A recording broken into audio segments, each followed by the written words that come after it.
Okay, guys, we are live. So for those listening at home, welcome to the Dungeon Musings YouTube channel.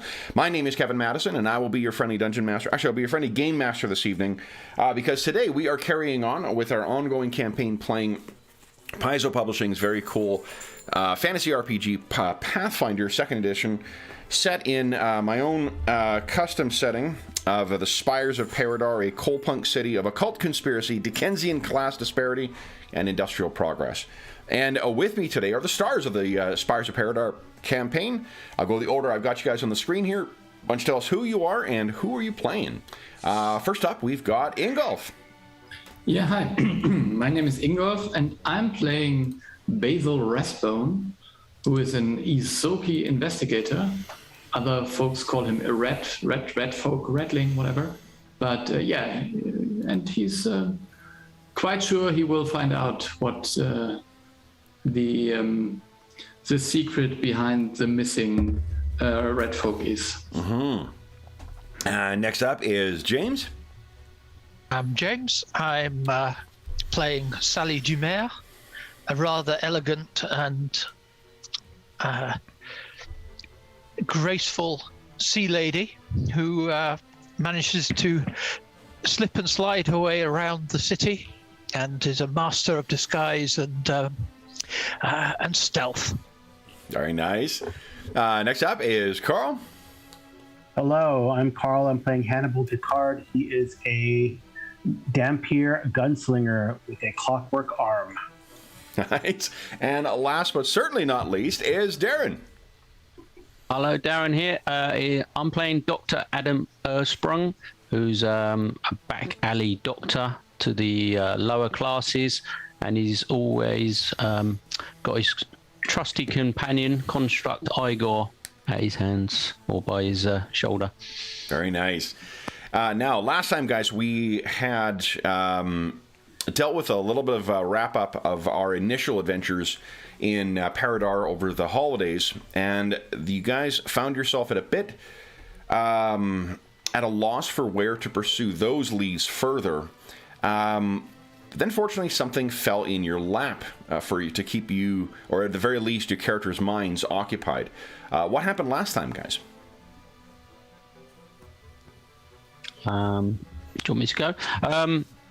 So the doctor was at work seeing his patients when a small rat folk came into his surgery and sort of pled for help.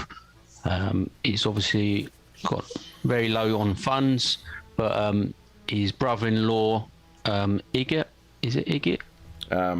Igig, yeah. Igig, had gone missing, and he was the sort of union rep at Blackacre and Sons. And since he'd gone missing, his younger brother, Eggers, had taken over, and there was quite a disturbance between the union and the company, and it was looking like it was going to lead to potentially some quite violent sort of resolution. So he sort of pleaded for us to help, and we're investigating what's happened to the missing brother-in-law. And at the same time, someone by the name of Dudley, who's one of the Dax men, has also gone missing, which we think, this is too much of a coincidence. So we've been investigating, using our contacts, etc., to try and track down what's happening. And when we last left it, I believe I'd just spoken to a man in the docks who thinks there's definitely a connection between Dudley and the missing brother. Yes, Captain Thurman Wynn. Yeah. And that's about where we left it. Okay. Do the rest of you guys have anything to add from your various investigations? Mo's not able to join us today, but I know that he had, or his character, Lady Lillian, had gone undercover, disguised as a newspaper reporter to speak to Sir Andrew Blackacre, the owner of the what do you call it, the warehouse. Someone's excited. Anything else you guys recall? Ms. Dumer or Basil? Yeah, so we found out that Igik had quite a stash of money hidden in his home. And we were wondering where the money came from and what he was going to do with it, and yeah, why exactly he had so much money.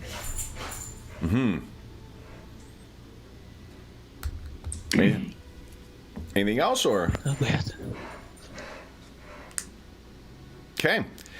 That was about it. So then we'll bring ourselves back up with you guys, returning to... Let's grab all our tokens here. There we go.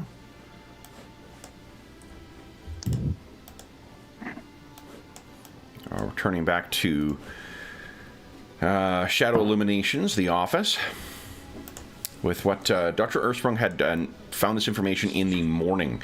What do you guys want to do next? There was discussion as well yesterday about accessing the old canals from the Blackacre and Sons warehouse.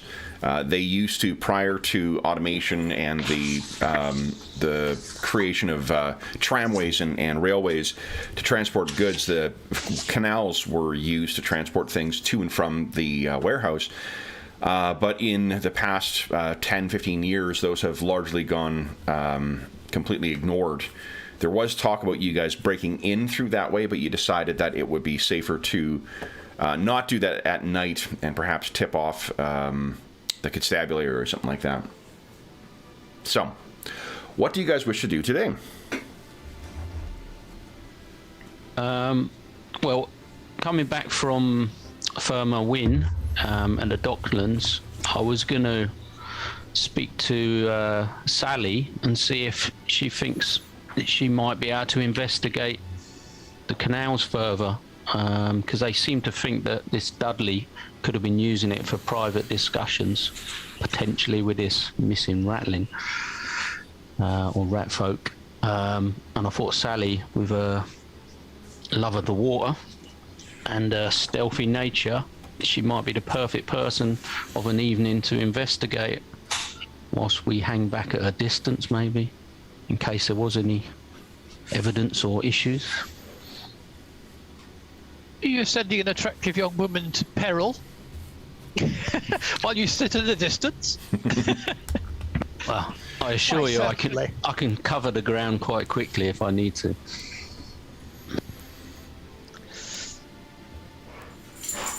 So the idea is I would try and sneak in the back on the wharf side. Well, the man at the dockman, my contact, is convinced that that Dudley Gab character is very likely to be involved heavily, and he thinks that he would quite possibly be using those canals for private discussions and meetings, because they just haven't been used for quite a long while, and they're quite well, not guarded but secured, so unlikely to see any prying eyes. But like I say, someone with your talents may be able to listen in or see something that others might not. All sounds very fishy. Yep, well, we can do that. Now, as you're sending me into deep peril, I should probably say that I never leveled up to level 2, so I think I just need to add some hit points, right? Since I'll probably need them now, I'm being left in... Let's yes, very quickly get Sally leveled up here. Because you actually do have a selection to make as well. For Oh, I can do that later. Yeah, you get a new monk feat and you get a new skill feat. So if you bump Okay, yourself, well, I'll do those later. I'll just get the hit points. Yeah, if you adjust your just your level, it should actually adjust everything accordingly. Cool. Yeah, Okay. your hit points are automatically. Just need to update I'll your do current. the other ones later. There we go. But the doctor will emphasise this is a suggestion. This is not a command.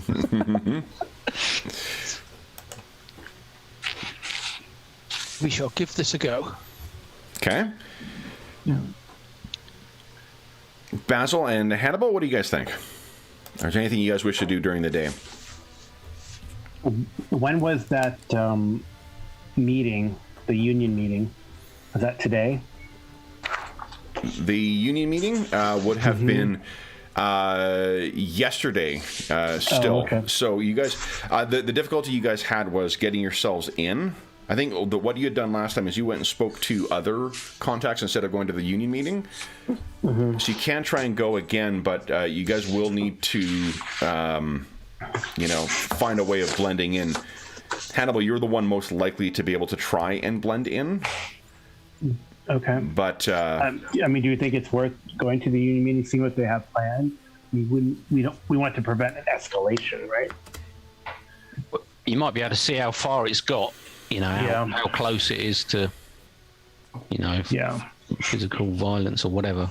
Right, and who's like taking the lead, and like we haven't talked to the brother yet, right? Eggers, we haven't got involved with him yet. So that's the other thing too, is maybe to try to track him down, see what's going on with him, maybe talk to him before the meeting. What do you think, Basil? Yeah, I can I can talk to him, but I think we will already know what if Igig's wife has not lied, then we probably will not get any further information out of him. Other if he was really the culprit and I don't know, hit his brother or something like that. I don't know. So yeah, I can talk to him. I think from Izoki to Izoki, it might be best. Okay. But just to remind you that my contact is fairly convinced that missing brother-in-law is probably on the pay. That was the impression he was certainly giving me. So although everyone thinks he's doing such a great job, that is potentially because he's being paid off or he's being blackmailed or something's going on. So I don't think he's quite as innocent as we first thought. So your contact said he was paid. Well, he said that these unions and that are not normally run so smoothly and everyone's so happy with them unless some sort of money's being transferred or someone's being paid to. Yeah. Okay, I understood that, but the question is now, who has a motive to get rid of him? Well, that's the question. So if he's really paid for extra from his employer, then there is no motive. If at least from his employer, but if there is some rival, maybe trying to split up the union and the company, then it's a different story. Right. So I suggest we try to either get to the union meeting and confront or talk to Edgar's there, or the brother-in-law, or try to talk to him beforehand. And I'll back up Basil, if you need to. Even if it's just hiding in the shadows to see if everything's cool, right? I could do that too. Okay. Yeah, I think it might be worthwhile to talk to him before, and then you could sneak into the union meeting after that if you were not with me when I talked to him. So we could have both, actually. Okay. So what would you guys like to do first? The sneaking in or Sally inspecting the canal, when were you thinking that was going to happen? I also do it in the evening once it gets dark. Okay. Please to my. So then the first event probably will be trying to speak to Eggers during the day. Yeah. Is that right? Okay. Yeah. All right. So then, where are you trying to reach him? Are you trying to get Crack of Dawn, meet him in the kind of the Yasaki Warren or the Ratfolk Warren, or are you going to try and meet him the neighborhood that the Ratfolk live in, or are you going to try and meet him at the Blackacre and Sons factory, or? I think if I'm early enough in the morning, I still might catch him at home. At least I would try, and if not, I would go there to the Blackacre factory to see him there. Okay. So let's do this. Why don't you give us, get some dice rolling here. Why don't you give us a society check, Basil? Yes. Society. Let's see how well your timing is. Okay, how good. So this should be a +1 because he is the subject of my investigation, I suppose. Remember, your investigation is to target a specific. Yes, I can. Person, right? Yeah, so I would. Okay, so yeah, maybe now it's without the +1, but I think one of my investigation targets was to find the brother, the missing brother. So Igig. Yes, and that's Igig's brother. So, I'm sorry, Egger's brother. And the rat folk who hired or asked the doctor. Yes. And so I could, okay. Sure. I mean, plus one doesn't make a huge difference here. So I think that what when you reach the warren, what you see is he is walking along with about 2 other. Seems like he's left earlier than you expected, or maybe you were held up by traffic. But he's making his way through the neighborhood, accompanied by 2 other guys talking in what seems to be heated tones about some plans. Yeah. So let's go to the rougher neighborhood here. Boom. So I would wave at him. Eggers, could you wait a minute? I'm sorry. Okay. Why don't you give us a diplomacy check, please? See what kind of impression you make. Perhaps the best. No, not really. So you got 1 hero point right now. You want to spend it to re-roll, or? Yeah, come on. Yeah, let's re-roll that. Okay. Let's see. No. Okay. His eyes kind of narrow and his whiskers sort of twitch. He has the look of almost a completely white, fur with little small tufts of gray that look like kind of spots on him. And he's got dark brown eyes, and he just glares at you and says, and what do you think, what's your business here? I don't know you. You certainly don't dress like no worker. Yeah, so my name is Basil. I'm here because I'm just trying to find your brother. So, and who are you working for? Your sister. My sister-in-law? I ain't got no sister. Yeah, so I think, so if... the relationship was the Iggy and Eggers are brothers, and the rat folk who hired Adam is their sister. Yeah. So so his sister. He sort of waves his hand. He says, she's got no business in this. We know what happened, don't we? And the 2 burly rat folk with him are like, yeah. So you are telling me that family is not important? Are you really Ysoki? He looks at them and he says, what kind of Ysoki preys on a widow to take money? I am not taking money. I am helping to get a family back together or to find out what happened. You hear that?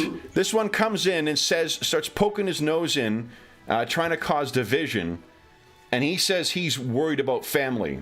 You can tell that he seems to be getting the sentiment of the crowd and the 2 burly thugs with him. Oh, yeah, so if that is how you're playing this, okay. So you think this is a game?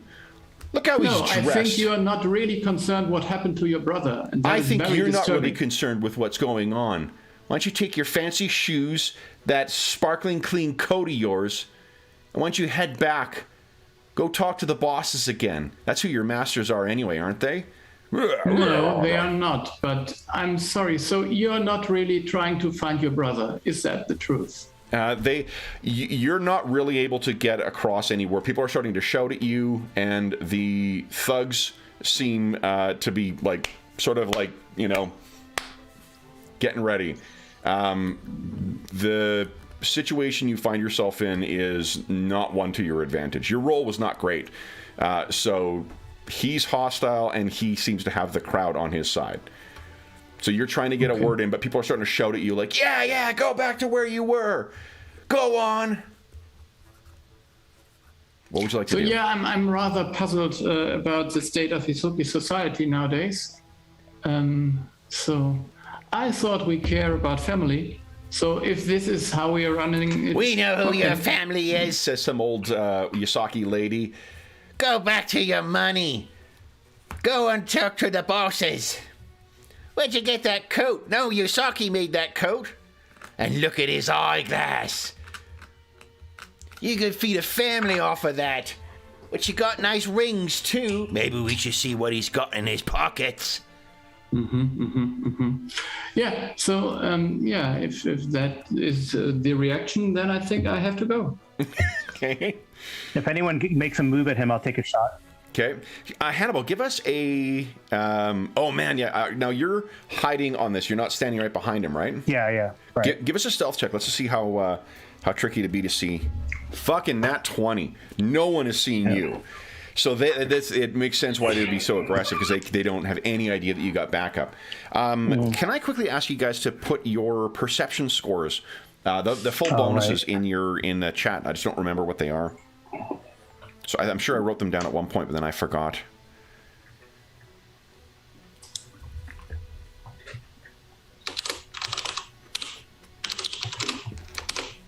Okay. Oh, thank you.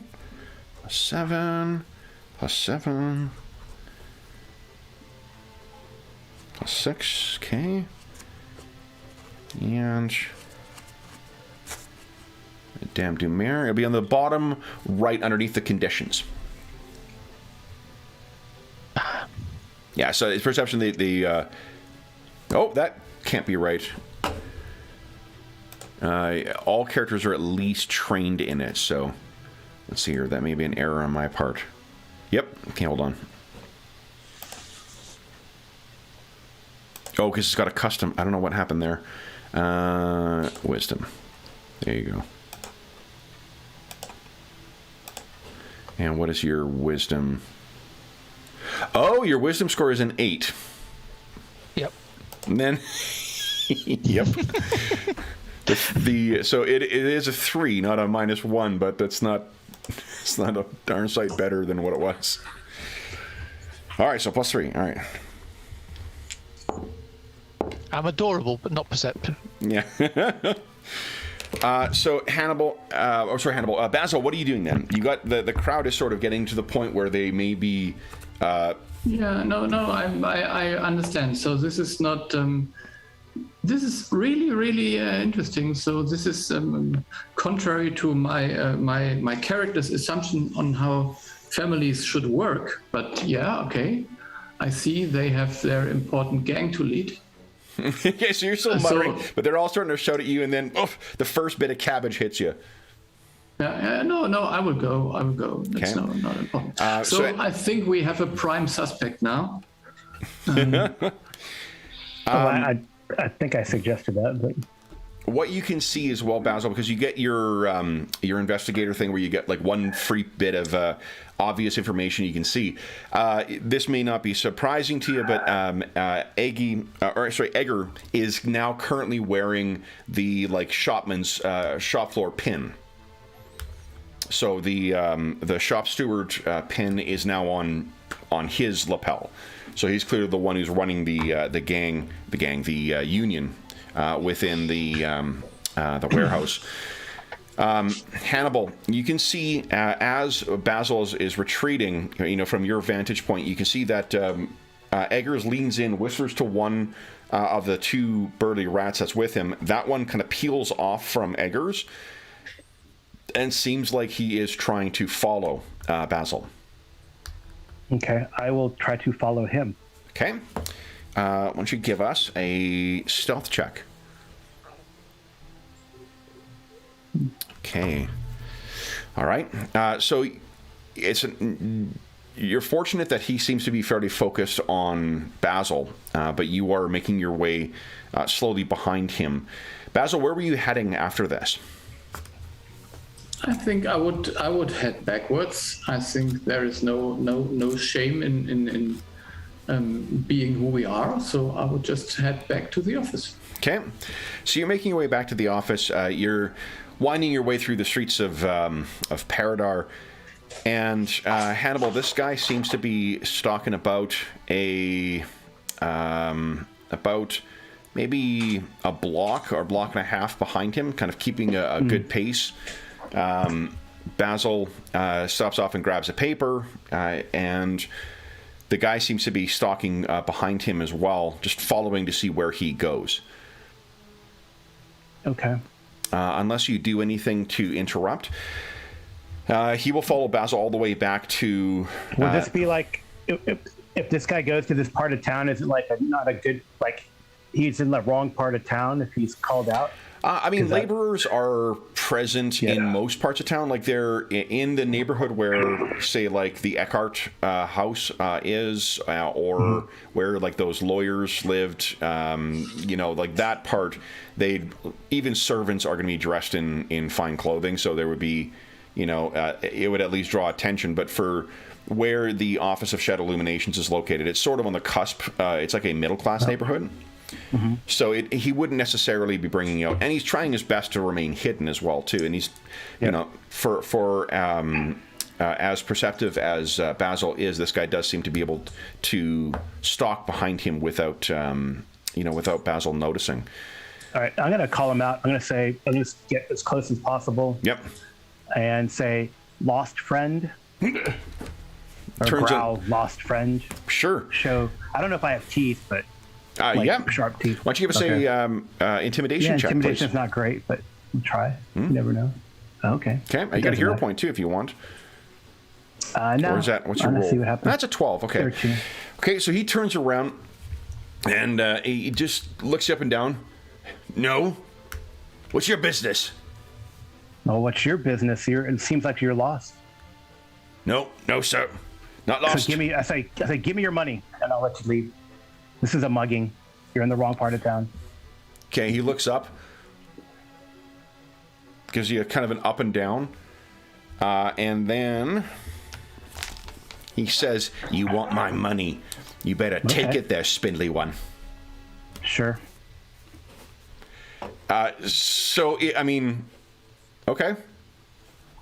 Let's click on your token.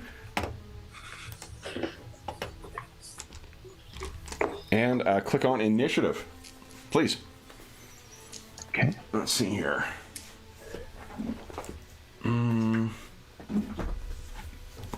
Okay.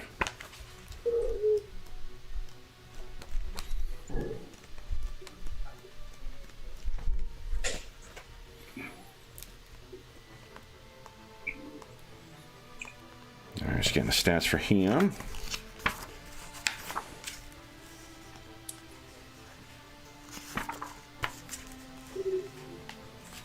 All right, let's see. Okay, so let me give Yasaki thing here. Oops, wrong tab.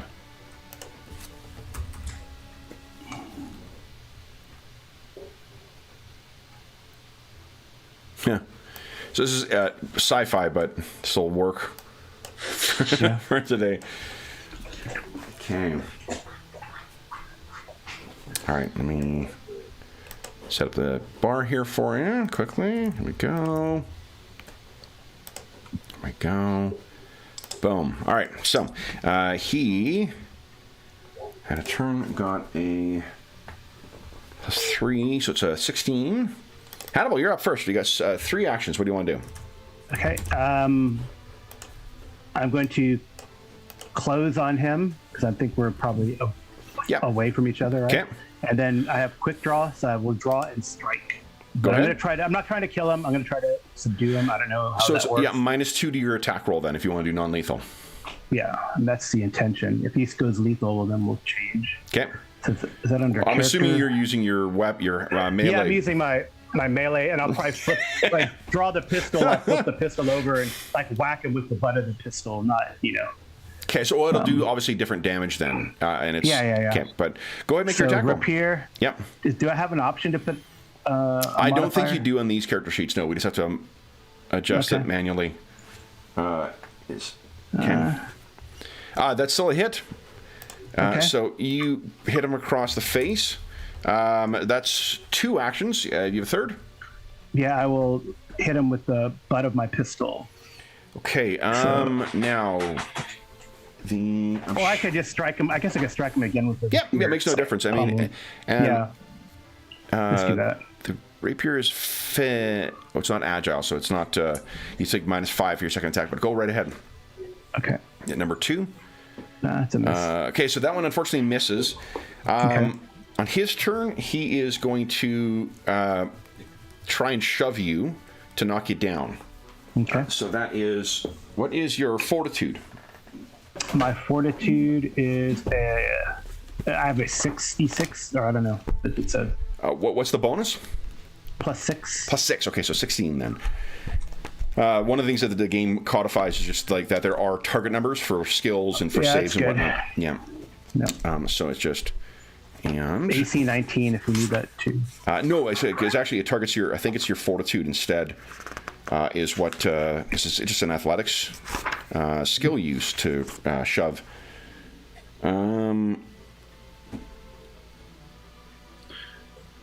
Yes. Okay. So target opponent's fortitude save. Okay, he is just a question. So, Carl, is your character a fighter type? So does he have attacks of opportunity? He does not. No, No, he's I a do not. gunslinger. Okay. Oh yeah. Yeah. The only one is a fighter. I'm not sure. I don't think we've got a fighter in the game actually, in the campaign. All right. So he's going to try and shove you. I don't want to. I don't. I can't. Yeah. He tries the first time. I rolled. It was on a 19 and then fell over to a 9. Over. So he tries to shove you, but just cannot get a good enough grip on you. Maybe it's the size difference. But he is going to turn and sprint, and he's going to run down the. So he'll be now 50 feet away from you as he runs down an alleyway. 50 feet. Okay. It's just 2 moves. Okay. Hannibal, Yeah. what are you doing? I can 2 move him and try to smack him in the back of the head. Yes, you can. Yeah. Yeah. All right. I'm going to do that. Okay, go ahead. This is the first attack, right? Yes, because you have 2 actions to catch up to him, and then 1 action. I do have my. I'll draw my pistol somewhere in there. But Okay. I'll tell him to stop or I'll shoot. But I'm not going to shoot him yet. Okay. It's a hit. Oof, you hit him as you're racing through the alleyway. You sort of catch up to him at a corner, and you hit him again on the back. You're trying to get like a knockout shot on his head, but now you're just kind of battering him more than anything. He turns and once again is going to try and shove to get some distance here. Nope. He unsuccessful in the shove, and then he turns and scrambles along. He's going to use 1 stride to get away from you, and then the second one to start.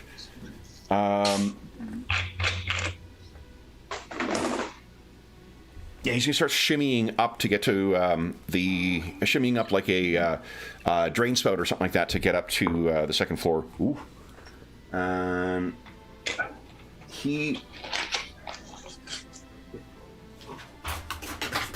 Oops. Forgive me. I've got 2. Did you measure the incline?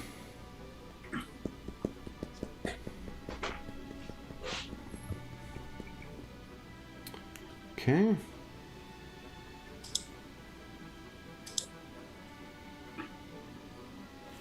All right, so he scrambles 5 feet up right now.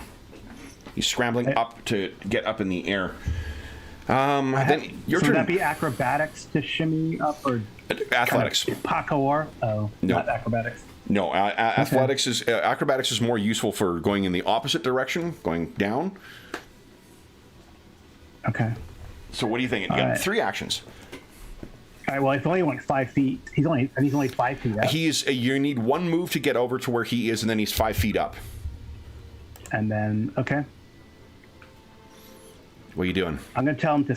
I'll move up to 25 feet. Okay. To get 5 feet below him. Yep. And then I'm going to try to jump up and grab him, I guess. Okay. So you're gonna need to free your hands, and you got a pistol in one hand and a. Yeah, I'll put the pistol away. Okay, so that's another action. So then you're gonna one hand to try and grapple him. So give us an athletics check, please. Okay. Oh, nice. So you managed to grab hold. It looks like. So grapple. You must have at least 1 hand. Success. So the opponent is grabbed until the end of your next turn, unless it escapes. and it is escape is either acrobatics or athletics against your acrobatics, I believe, or not acrobatics, your athletics. What is your athletics bonus? 0. So Oh my God. acrobatics is not. So that was a nat. Acrobatics is 8. Yeah. No, it's athletics is unfortunately what I need. All right, so then on his turn, he's going to try and shake you off. I guess I'm going to shoot this guy. Let's see here. So first is his athletics check to try and shake you off, because he's going to try and muscle you off. 21, so he kicks your hand away. Then he's going to try and climb for a second action. He gets another 5 feet up. So he's 10 feet in the air right now. And then, 25. He is 20 feet up in the air and right near getting to the roof. Hannibal, what are you doing? Well, I'm going to shoot him. Quick draw and shoot him. Okay. I think that you, unless you've got quick draw as a new action, remember your quick draw is contingent on specific other actions. It's strike. It says strike. Right, so strike is an attack. Well, I'll use one action to draw my pistol and Yep. one action to shoot him. Go ahead.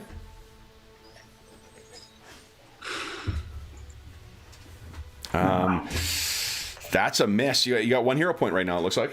Yeah, I'm going to reroll. Okay. That is a critical hit. So you shoot through his head, and he drops down dead. Now, I need, let's see here. I need a flat roll here. I think there is a 25% chance that there's an onlooker here who sees this. So, Carl, would you give us a flat check, a DC 6? Okay. So D20 roll. Okay, so you look down at what you've caused here. Mm-hmm. You look back and forth. No one seems to have seen this happen. This is in the middle of an alleyway, but you can hear people around. What are you doing? I'm going to pick him up and carry him and pretend like he's stumbling and take him back to base. Okay. So first off, Basil, you heard the gunshot, and it's unusual for gunshots to be fired off in your neighborhood. You're maybe inside and talking to the manservant, and you hear that pock. You're like, that's curious. Yeah. So, Hannibal, what I need from you, first I need you to spend your, remember you spent your hero point, so yeah, down to 0. Then I need a, let's see here.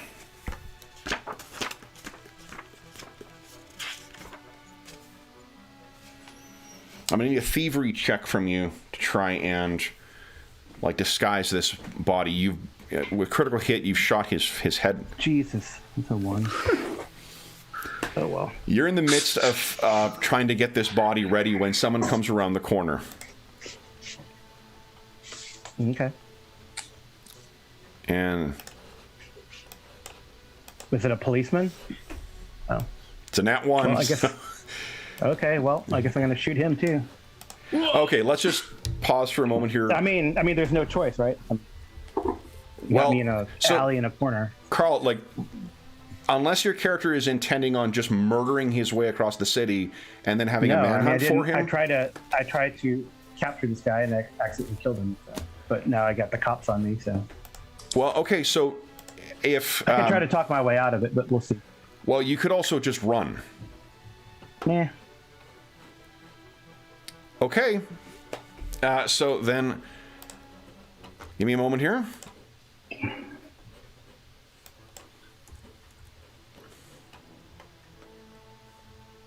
I mean, we need this information, so. Well, what information do you think you're going to get from a corpse at this point? I thought someone had speak with dead. We could. But anyway, so just this guy is clearly out of place, and you seem like a little bit more noble. So you could at least pretend that he was trying to rob you. Yeah. So got him. I mean, that's the idea. Okay. But we'll see. I rolled a natural 1 apparently, so that. Well, not apparently, Yeah, you did. That's not up for... So yeah. I guess it's not up for question. So it looks like I'm robbing this guy. You know. Yeah, it just looks like no there's, fences. and I mean, he likely came over here because of the sound. Again, like gunshots are not common in this neighborhood. So, all right, so here we go.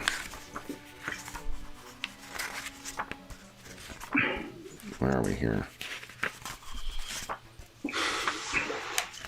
Well, I'll tell the officer, this man robbed me. I tried to tell him to stop. He did not try to climb up. I shot him. Okay. So why don't we do this? Here we go. I got a guard. All right. He walks over and he looks down and says, all right. What's going on here? Well, What's I this explained business? This man robbed me, and I chased him. I asked him to stop. I tried to subdue him, to take him to the proper authorities. He would not stop. Why don't you give us a deception check, please? Okay. So his eyes narrow, and he looks down at the body, and he looks up at you and sort of does an up and down, and like you're used to, the corpsemen sometimes get a, less than welcome response from the constabulary. And what was your business in here, eh? Where were you going when this feather came out and asked for your money? I work nearby.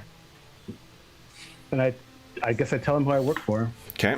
So he waits for a frustratingly long time before finally, like with great relish, going down and grabbing his little notebook, pulling it out a little pencil, flips over, and then he begins taking down your information.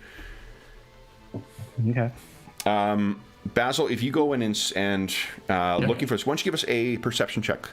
Let's just try and see if you can track down where Hannibal's located. No, it's So not my. I mean, they did go running off down some winding alleyways, right? Yeah, so, we did run for a while. Yeah. So, Hannibal, it's about 20 minutes of grilling that you get from this guy. But he and then another constable arrives not long afterwards. And they're going to take care of the body, but apart from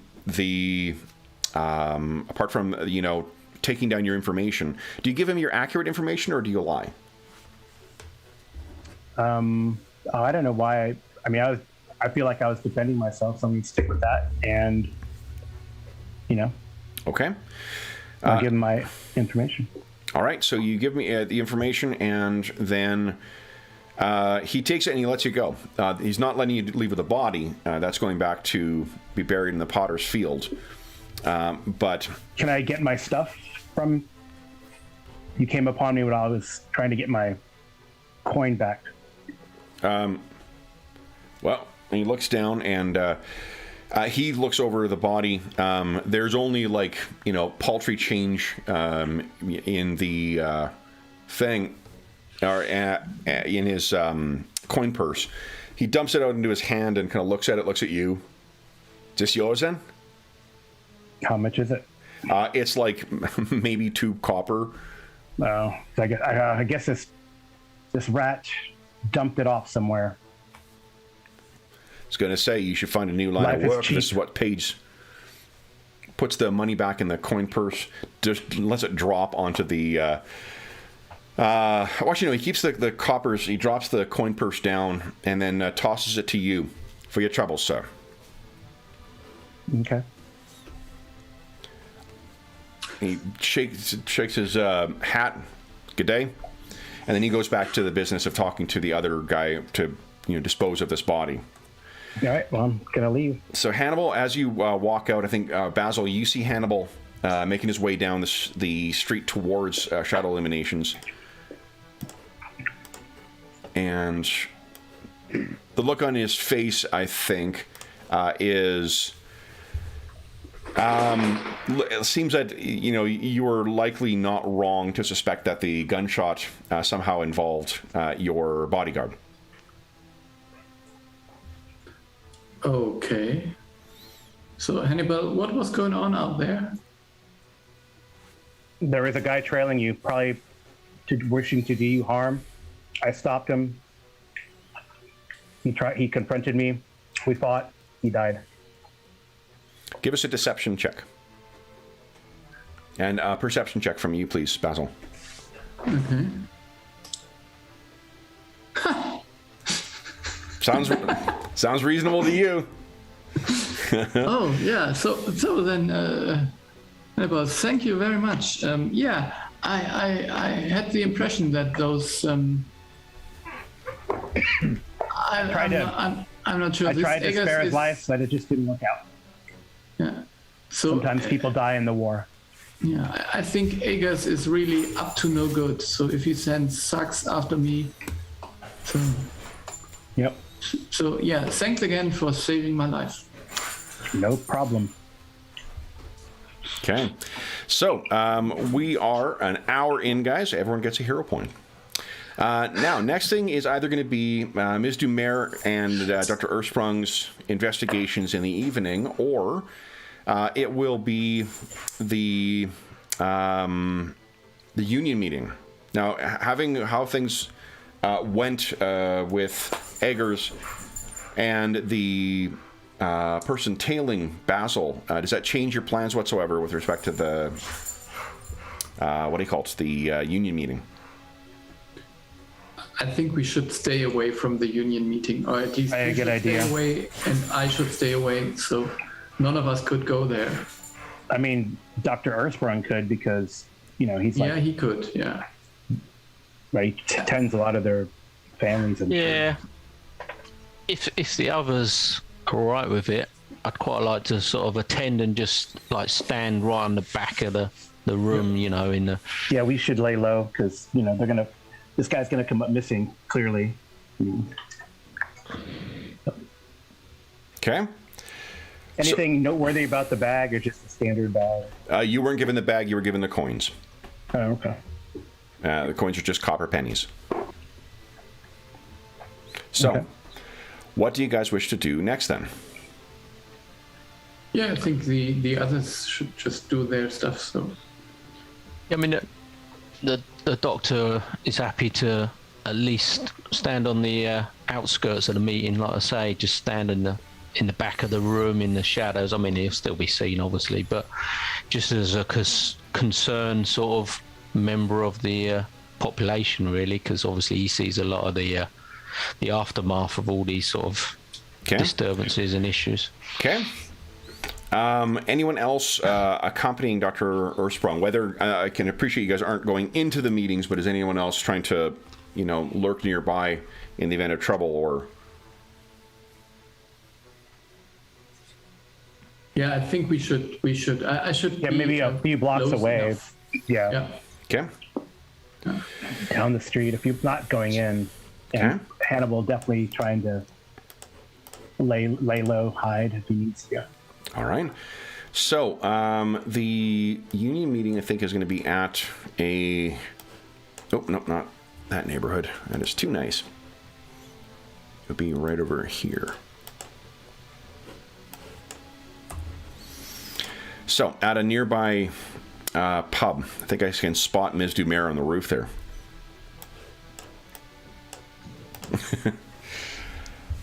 So as you walk up, Dr. Ursprung, you can see there are a fair amount of human and Yasaki or ratfolk people outside who are sort of talking. They all have the look of like the same type of laborers that you often see in your clinic, and they all seem pretty agitated. And as you're making your way over towards it, would you give us I'm assuming you're not trying to intimidate your way in here, so why don't you give us No? Okay, give us a diplomacy check. So I can get a read for how things are going.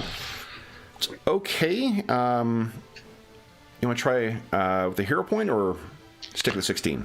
I'll give it one more go. Okay. No. All right. So, as you're making your way over towards it, you barely get to the with Igor stomping behind you. You barely get to the edge of the sort of crowd when they all kind of turn like, whoa, whoa, whoa, whoa, whoa, closed for union business. Even for a concerned member of the public? They step forward. No one who's not got a union card is coming in here, says a taller human.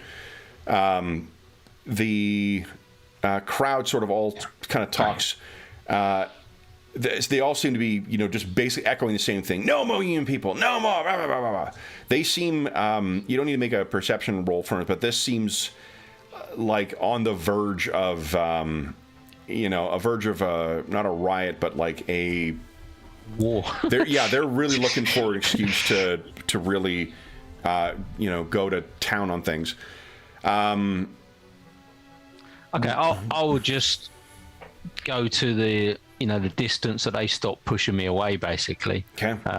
Just to see if I can overhear stuff from inside. If it gets that rowdy and animated, that I might still pick up a little bit of what's going on, or see them come out. Sure. Yeah. What one of them steps forward, and this is nighttime too, so there is the mist that kind of hangs, or the fog that comes in the evenings in Paridar. Did you time it to be like right around the time when the meeting was supposed to start, or do you think it would be a little later? Or sorry, a little like quite a bit earlier, trying to get like a good seat kind of thing? I'd have got there just before the meeting, just sort of tag in at the end, and just join the. Sure. So then I think it's not long. Why don't you give us a? Let's see here. I'm thinking that you're trying to, stall to overhear as much as you can before they're going to be like, get out of here, kind of stuff. I think maybe perception or diplomacy. Diplomacy would be like trying to sort of work the conversation to get a little more out of them as to why they're so worked up. Yeah, I mean, I'm better at perception, but I think diplomacy probably suits it better. I'll try and talk to the doorman and that while they actually start the meeting, and Sure. Yeah. Go ahead. Give us a diplomacy check. Okay. 15. So what? It doesn't improve their mood all that much, but I think when you try and talk to the doorman, and I think maybe you recognize who the person is too, and he turns and says, "I'm sorry, Doctor. No one got union cards in today. They killed one of us. Another one. I didn't hear about this. First Eggers goes missing, and then what's his name? Let's see here. Got here, right. There we go.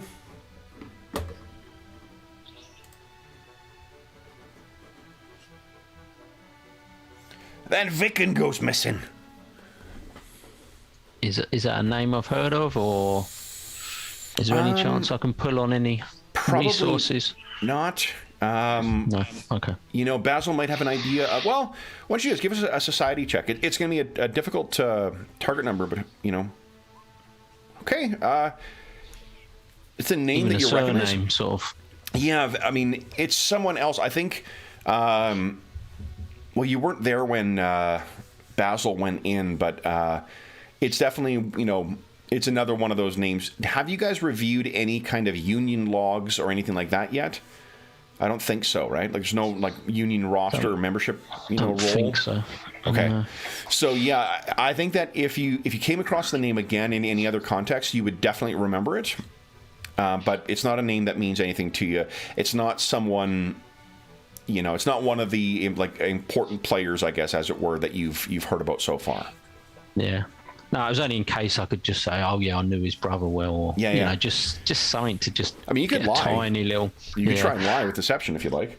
It's not his style. No. Really. Okay. So I mean, that is sad news. That's not something I was aware of. Someone else shouts out, "It's a Daxman! Damn you!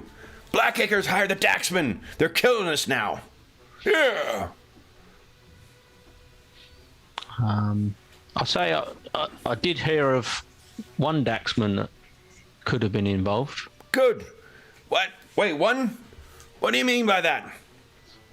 A name by a person by the name of Dudley Gabb. Is that someone you've heard of? Dudley Gabb. They're sort of all muttering back and forth. I've never heard of him.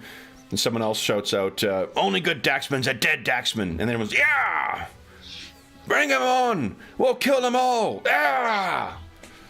The things that you guys had read in the papers about the state of the Union right now, it's roiling. And you do get a chance, I think, to spot at least inside. When the door opens and goes back, you can see in there is Eggers, or the same rat that you've seen before, or that Basil and Hannibal spied, white with some spots on him, some gray spots, and he's doing that, almost like a Baptist revival preacher kind of level of intensity of just, he's got the whole crowd like circled around him, all nodding their heads like, yeah. And it looks ugly in there right now. What sort of numbers are we talking it's about? It's almost full. Like it's going to be difficult to have, difficult. Fortunately, like a good chunk of the staff, or at least the workers at the Blackacre facility, are all Yasaki because they take up less room. But it's full of the laborers that are in there. There's even one or two ogres you think that might be.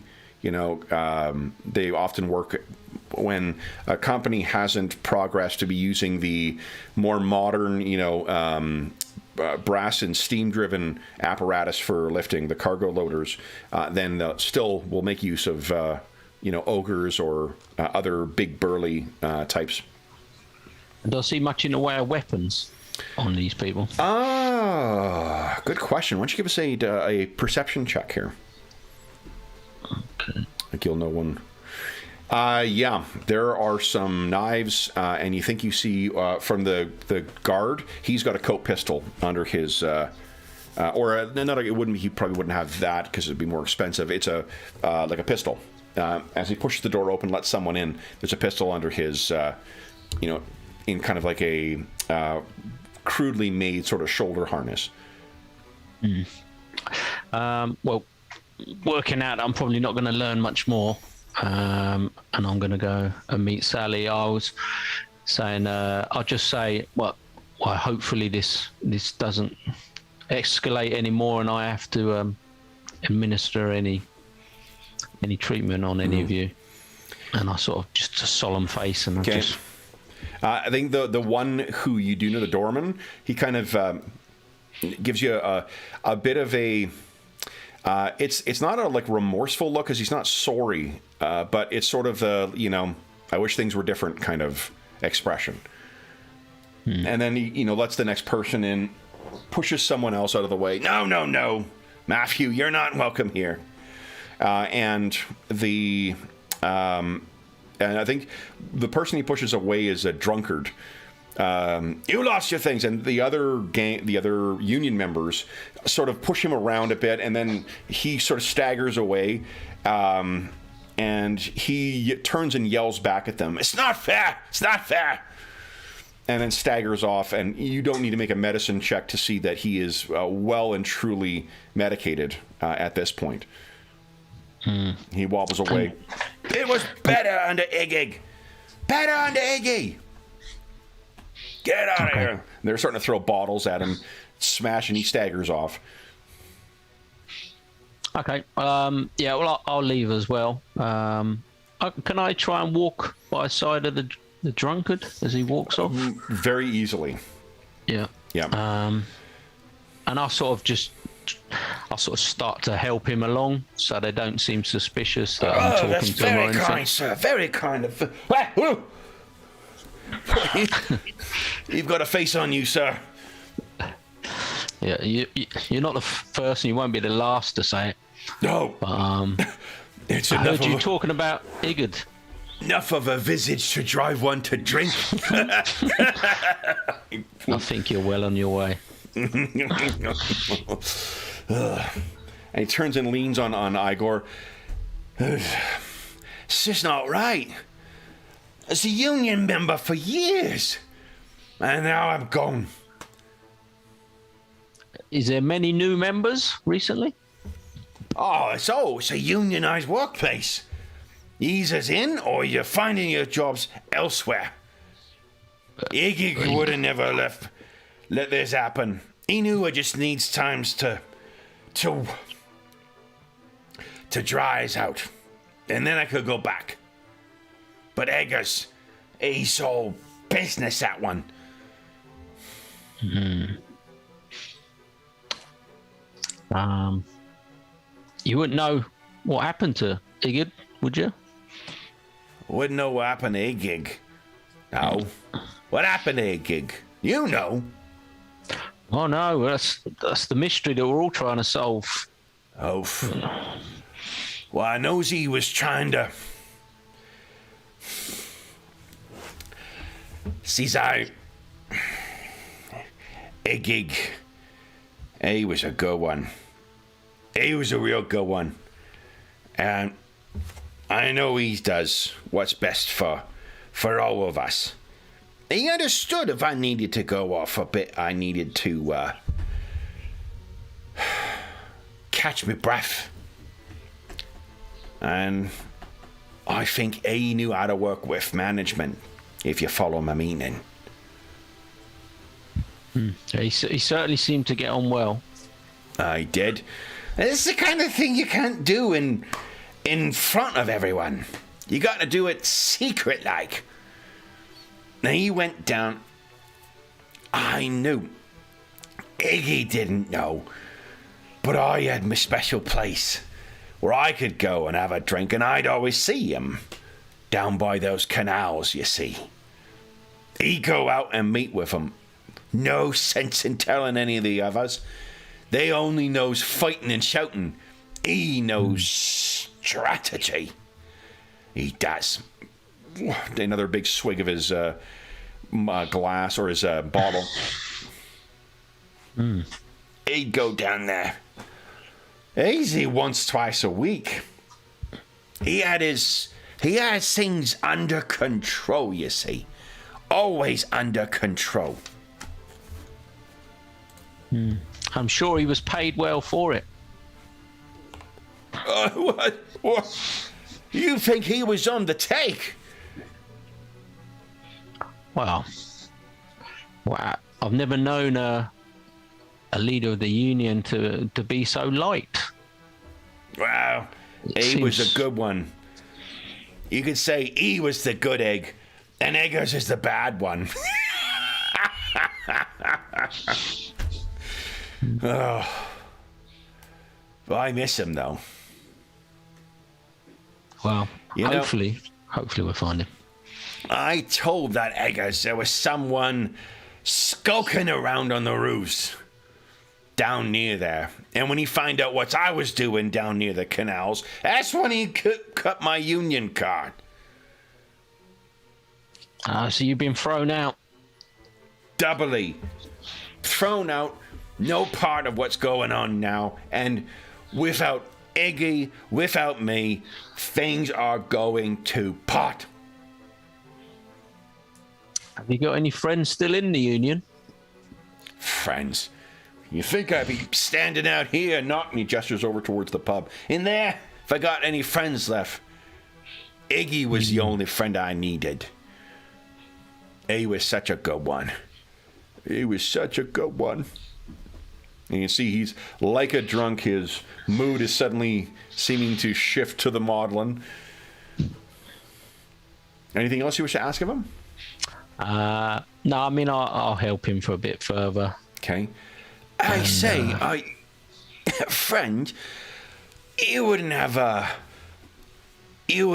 silver shilling to spend for a thirsty, hard-working man, would you?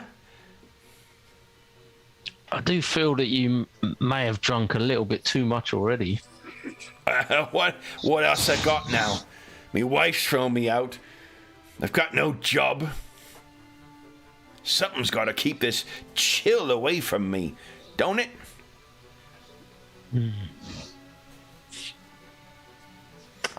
Igor kind of raises his fist as if to say, like, percussive sedation. Yeah, it's not quite necessary. No,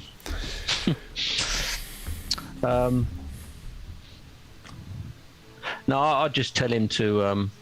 I think you need to sleep it off. Give us a diplomacy check. Oh, he's made it too hard of a roll here, too. He just throws him off. He throws your hand off and says, "You just like all the others. No help from me. No help at all. Aggie. No, Miss Aggie." And he sort of staggers off, wobbling away from you into the fog, unless you do anything to stop him. Nah, I'm gonna let him go. Okay. And, I think at that point, Sally steps out of the fog, having witnessed this entire spectacle. So are you done? Are you done? He's more sodden than I am. yes, he's had one too many to drink. Yes, should we go to the docks, So the canals, to the warehouses? It's at night time now, so. Yeah, I'm obviously going to keep. Once we get close, I'm going to keep a fair old distance away, not to cause any suspicion. Should I say? The way that Pathfinder 2 structures, or one of the ways they can structure infiltration, is using the subsystems mechanics. And one of those subsystems is infiltrations. And the way that you structure the infiltrations is through a series of potential obstacles that you need to overcome in order to get yourself inside. So it's a way of sort of giving game mechanics to like a heist type thing. The first and most obvious obstacle, well, I guess there's a couple ways you could approach this, Sally. You could try and get through the canals itself. There is a gate that is there, but the gate is more designed to prevent boat traffic rather than anyone going underwater. The difficulty there would be that you would be the only one going through, and Dr. Ersprung would be left on the far side. And give me one moment here. I'm going to set up. I do have, I think, a canal illustration we can use. Let's see here. No, it's a clockwork dragon. I don't need that. I mean, I said nothing. Here we go.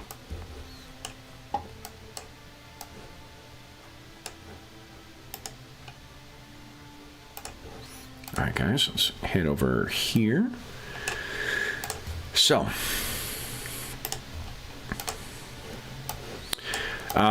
what you could do is try and break or pick the lock, or you can just try and like shimmy your way through the gate. If you break or pick the lock, that allows you to sort of open the gate and let Dr. Ersprung through.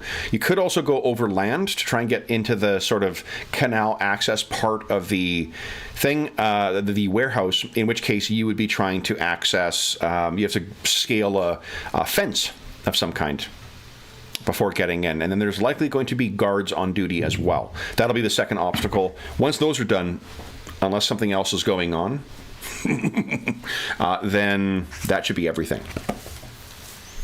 What do you think, guys? I guess I can try with the lock. If it doesn't work, I'll go over the wall. Okay. Does Ms. Dumer have training in thievery?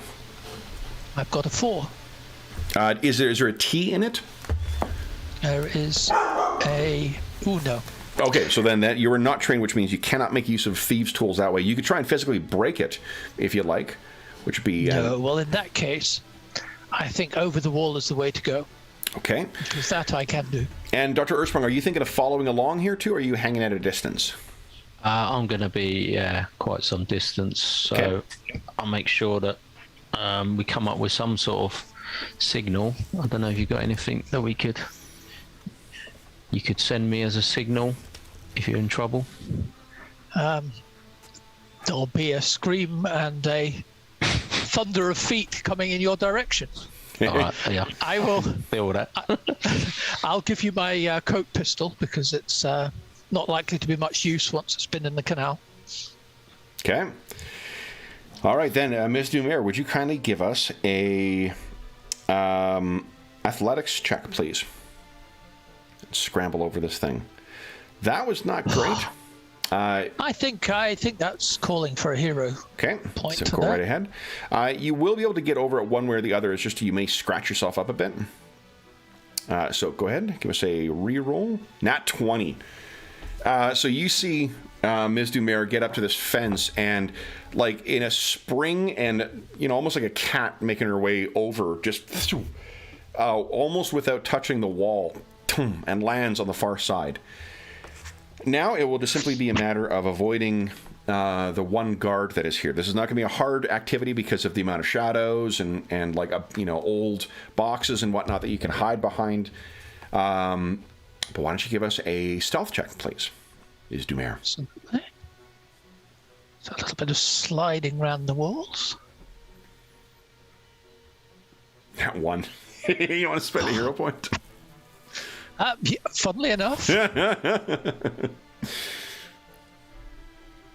you go. Okay.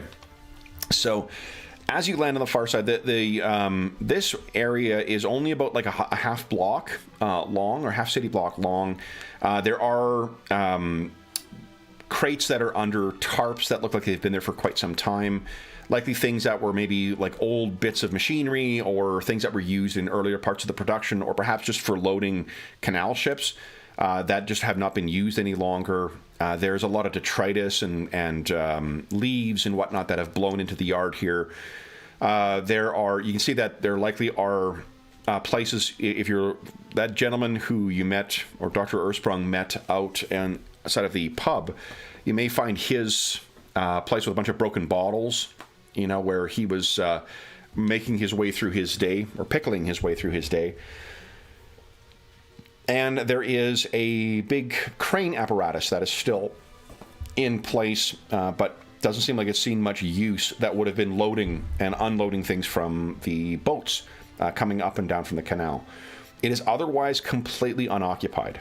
I think with a roll that good, we maybe see a point where the security guard goes, walking past here, kind of looks out, for a moment, has a puff of a cigarette or something like that, and then turns and heads back inside, leaving you free to explore at your leisure. So this doesn't seem to be a working wharf at all. Definitely not. Ever since, what you'd heard before is that since the installation of rail lines for like trams and local rail service, that's really been the way that the warehouse has been transporting its goods to and from the wharf. The canals really are just, it's because they're such a obstructive part of the architecture, they really just have left them here and then try to secure them as best they can. So it's really the most secretive or disused part of the warehouse. Okay. You can see on the far side of the wharf, there's not there's a bridge in this illustration, but there's not an illustration, a bridge there. On the far side, there are what looks to be some offices as well too, from some other place, some other warehouse or manufacturing facility, and big high fences separating them from here as well. And as you're looking up at that, what you see is the moon very briefly passes through the clouds, and there is a reflection off of something quite shiny on the top of a building right across from where you are. There's someone who either has something made of glass or polished metal on top of that. I think that you also very briefly get a glimpse of a silhouette that makes you think it's not just hitting a window pane or something like that. So someone with a telescope or something similar. Or quite possibly, binoculars. Yeah. They do not seem to have seen you, or it seems unlikely that they have seen you. What are you doing? So is there any way into the building? You can get inside the building if you like, yes. What are you looking for inside the warehouse? Yep. Let's see what's in there now. There's nothing very exciting outside, so let's see if it's... Okay. What is it that you're hoping to find inside? More if there's any offices or anything like that. I'm looking for where there might be documents or people. So I think the reason that you guys wanted to gain access out here is because this was the place where he was seen last. Wasn't it? Yeah, but Secret meetings was potentially. Yeah. yeah, because that's what I was thinking. It's any evidence that anything is going on here, because otherwise it seems to be just... He could still be here holding up while he's laying low, potentially. They have not found either his body or, from what you've heard, from Dudley Gabb's body. You may remember when Lady Lillian interviewed did I get that name right? Is that right? Lady Lillian? Yeah. When she interviewed Sir Blackacre, he was pissed off because the Daxman just went missing. The guy who was supposed to be working with him, he went missing. At least that was what the correspondence that she stole said. What is inside is, unless there is some documentary evidence of whatever arrangements they had, there's unlikely to be anything and they're else. probably not going to leave it lying around. Yeah. You could look around out here, though. The risk is it does appear that something is watching this area. Well, given that I've seen them, I'll try and keep an eye on that. And if I look carefully, can I get any details of make out more? I think my question would be, I'd want to see if they're, turning and looking. When they turn their back to me or look aside, I'll go further. Yeah. From I think crate to crate. With careful, carefully kind of watching for when the light comes out. This person is, they're doing an excellent job of keeping themselves hidden. Like, it's a great either vantage or spy or hunter, vantage point for looking down. But you're easily able to keep track of what they're doing. They seem to be periodically looking down into this region, keeping an eye. You would be shocked if there was anywhere else that they were surveilling from that spot. Now, how would I get to them? I've got to get across the canal and up a building. It would just be a matter of a stealth check and then scrambling up the far side. Let's give that a go. Okay. I should be able to be fairly stealthy in water. Sure. Not much splashing around and choking. So. Yeah. So give us a... Oh my god! And I trip and fall in the water. No, I think it's just that when you go in, you expect to sort of, you dive into the water expecting it to be like a clean entry, and then you, at the last second, spy that there is like a piece of a fabric of some kind, like canvas or something that's sort of drifting in the water. You're like, shit! And what was going to be a soundless entry is a, very, very loud splash. And with that, then I go straight under and stay under. Okay. So you get under and stay under. Would you give us one more... let's see. Give us a perception check, please. Because you're certainly able to hold your breath. Shit, okay. So you're underneath the water, and the canal probably goes down about 20 feet. How deep down do you think you've gone here? I want to get so that there's no sign on the surface. So I'll go right down near the bottom. I'm going to be hovering so you're right down as near far the bottom. down as possible. Sure. And to give them, they should be expecting any human to have come back up. Absolutely. So you're underneath the water, and Sal, you do have dark vision because of your ancestry. You're keeping an eye and looking around, and I'm picturing that your attention is focused on the top, right? Like any human in these conditions, or most, to be honest, most inhabitants of Paridar would need light, so you should be able to see light searching down on there. And maybe that's why you miss the fact this huge form passes through the water, easily twice your size. And you look off, and it was moving so quickly, and it passes within about 10 feet of you. you don't get a chance to really get a clear view of it. But there's something very big and very fast moving down here. And that's when you see a little bit of light is shining down into the water from the top. And that is where we'll take our mid-session break. And that, ladies and gentlemen, is why you shouldn't flush things down the toilet. Yeah, they just grow. So we'll be back in 5 minutes, folks. Back momentarily.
I was kind of expecting that Sally would find the corpse of Igik within the canal, but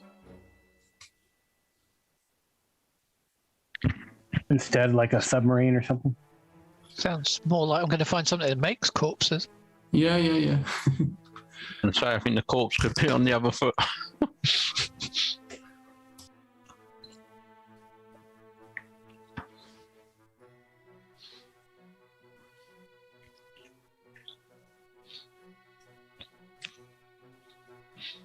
I think there's a good chance they're hiding out here, though, somewhere.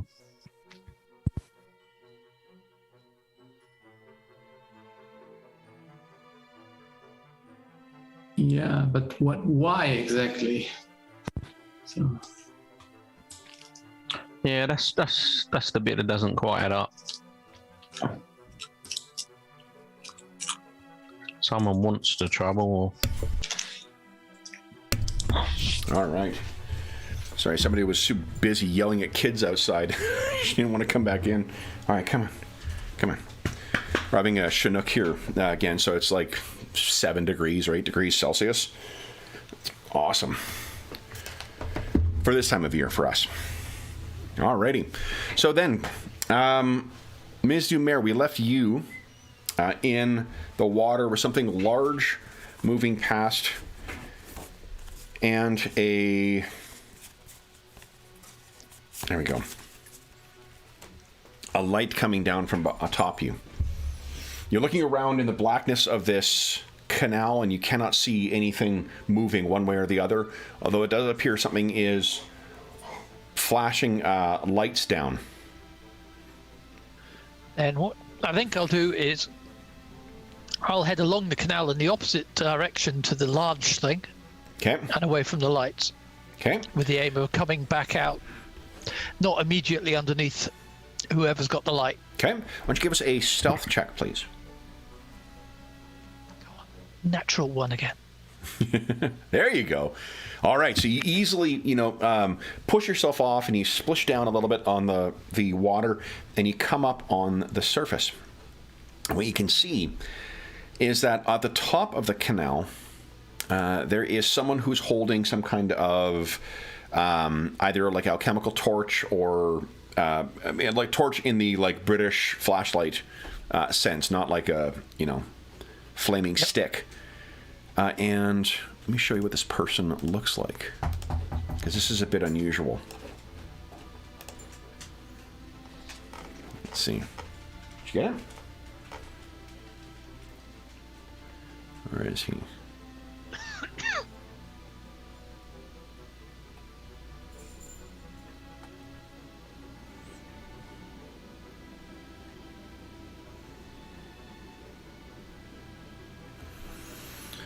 I'm beginning to suspect it may have not been wise to just upload every illustration that I had planned for Paridar rather than uploading them as I needed them.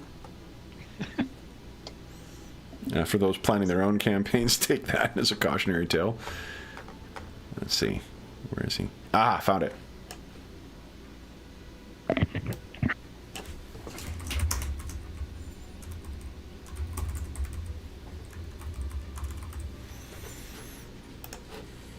This is who you see holding that lamp.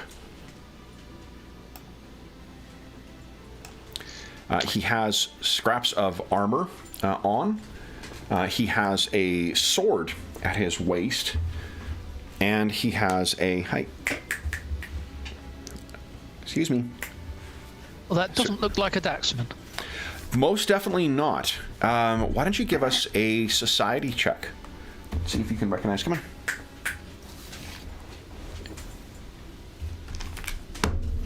What the specific markings are of him. Nat 20. So I know his shoe size. Not only do you know that these are the markings of something called the Order of Saint Sylvester, which is also known as the Argent Hunt. This particular person is someone you have met at a party. And the reason it's that's worth noting is because he is, for one, it seemed that he was quite uncomfortable at the party because he seemed much like a curiosity, like what you were. He has the otherwise like the appearance of sort of a gentry human or a gentry class human, but his eyes are brilliantly yellow, the irises. He, what you know, the Order of Saint Sylvester, the 9th Paridar Medical Corps has had many experiments. One of which, the most well known, was the vampiric serum that has become kind of a plague in here too. But that was not the only medical experiments and magical experiments that were done during the war. He has been mutated by magic to serve as an ideal member. You know that the Order of St. Sylvester have been monster hunters. Dating back, centuries. So he seems to be looking down, and his name is Sir Archibald Morgan.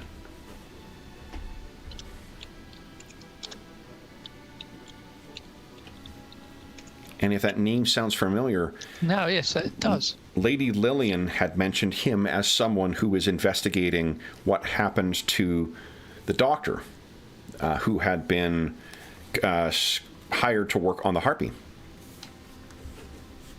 So you can see him, and he does not seem to be aware of you. He's looking down, and you can hear him almost muttering to himself a little bit under his breath.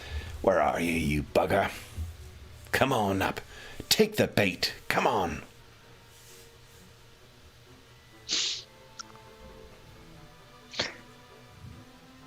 Then I will slide out of the canal. Okay. And then I'll sort of stroll towards him even. Okay. So as you're I'll just say, walking towards him, when your stealth roll was good enough that you're going to let me know when he hears you. How close do you want to be? I'd like to be right up next to him. Okay.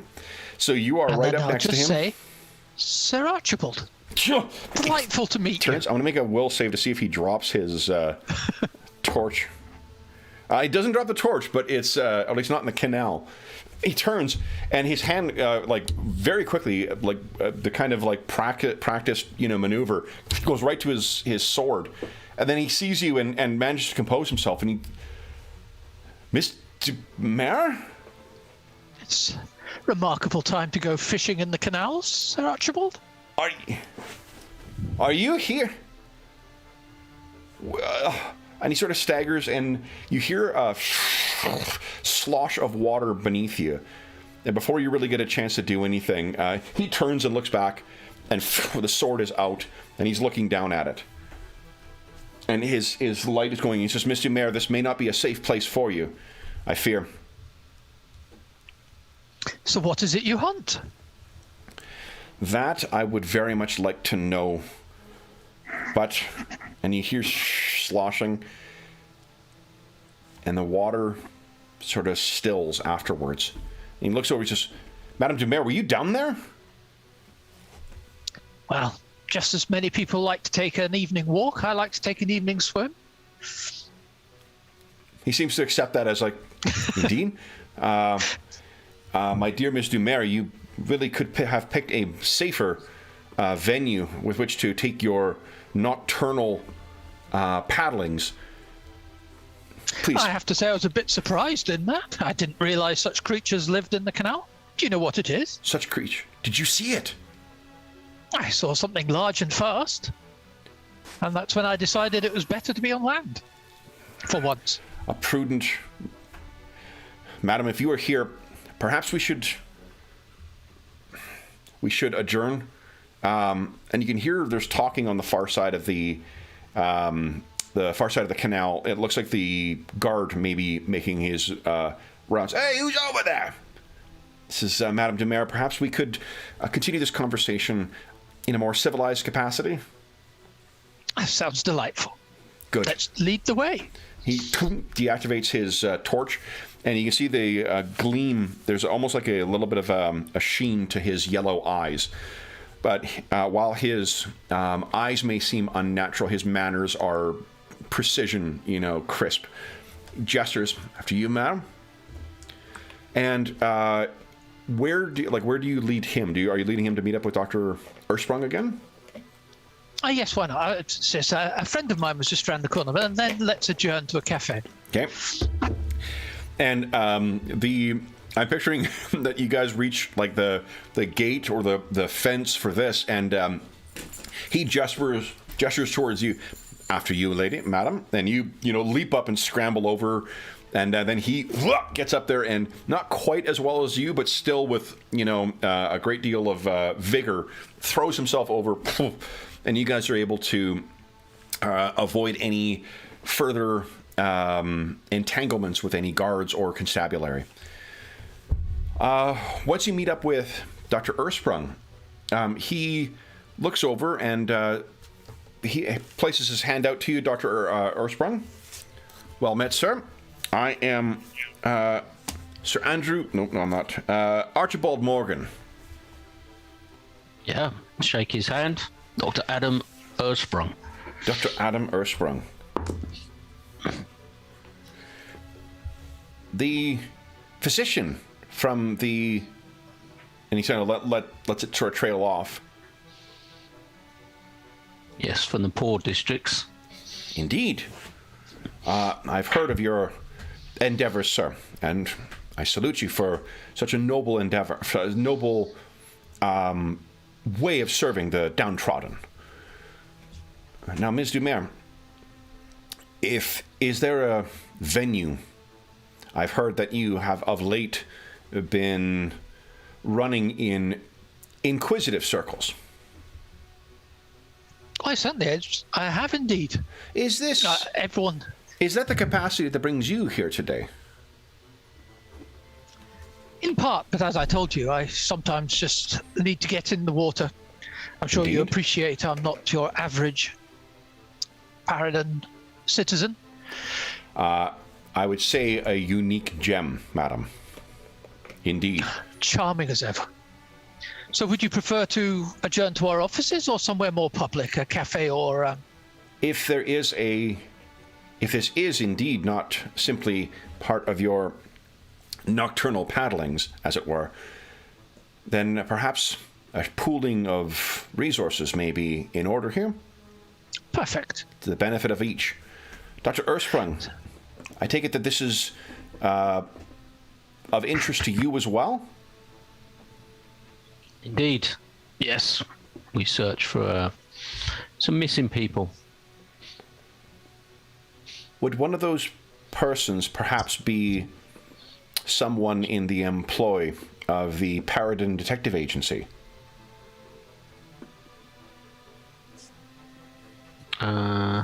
Employee? Could say so, indeed. You talk of Dudley. I know not his name, but perhaps we have some things to talk about then. Please. And unless you guys object, we will adjourn you guys back to the Paridar Detective Agency. So, while our heroes, our other heroes have been, or our illuminators, I should say, have been investigating the canals, what have Basil and Hannibal been doing?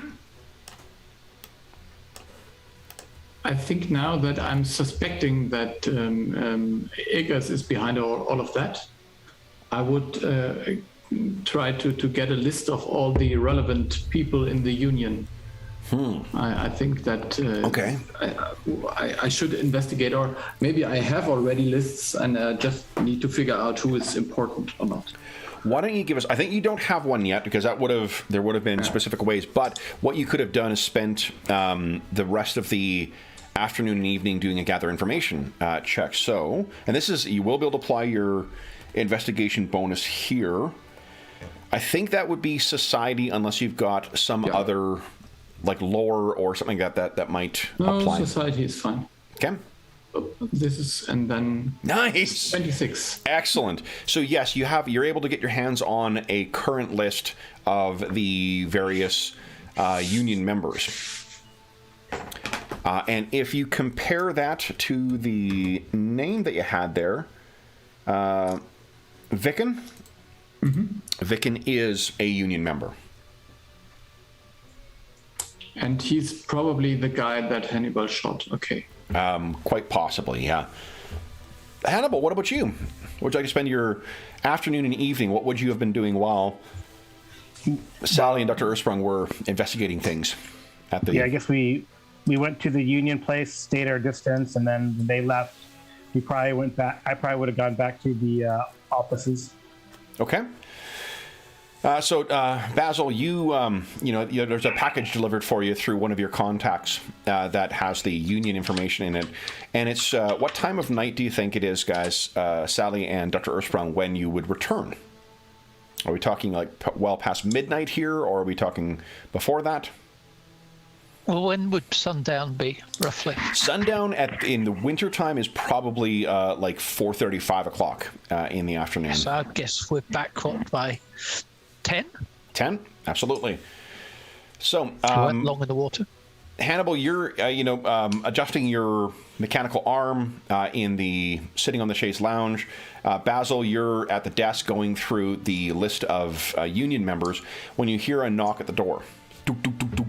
And it is, once again, your manservant, whose name I've once again forgotten. Savin, is it? Or Savin, right. Savin.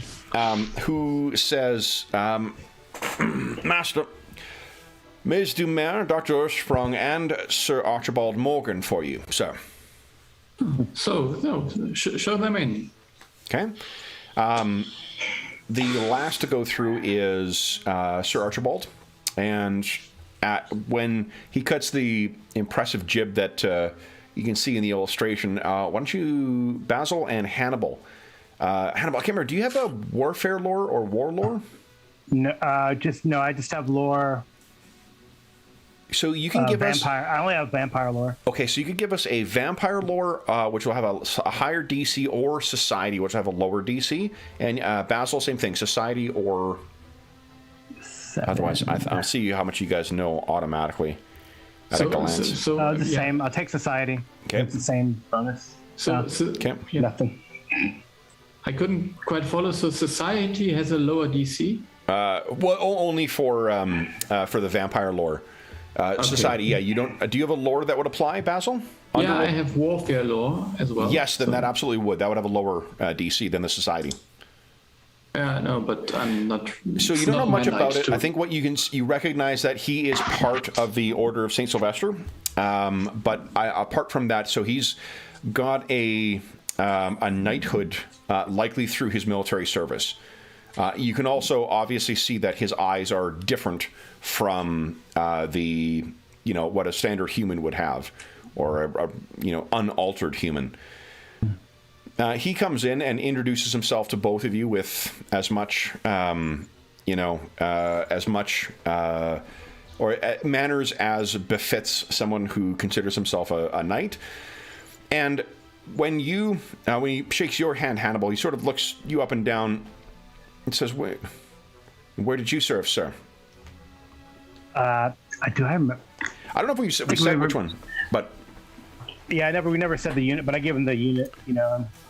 I kind of go like name, serial number, rank. Yeah, and he sort of a look of concern kind of goes across his face, or maybe a concern and respect, and he says, "Some tough fights that you had." Yes, it was tough. And he salutes you. And Ms. Dumer has, forgive my intrusion on your evening meeting, but Ms. Dumer has indicated and kindly shared that you have an investigation that we feel may parallel a problem that I have been pursuing. Mm-hmm. So yeah, go on. I'm sorry. I'm happy to go. I understand.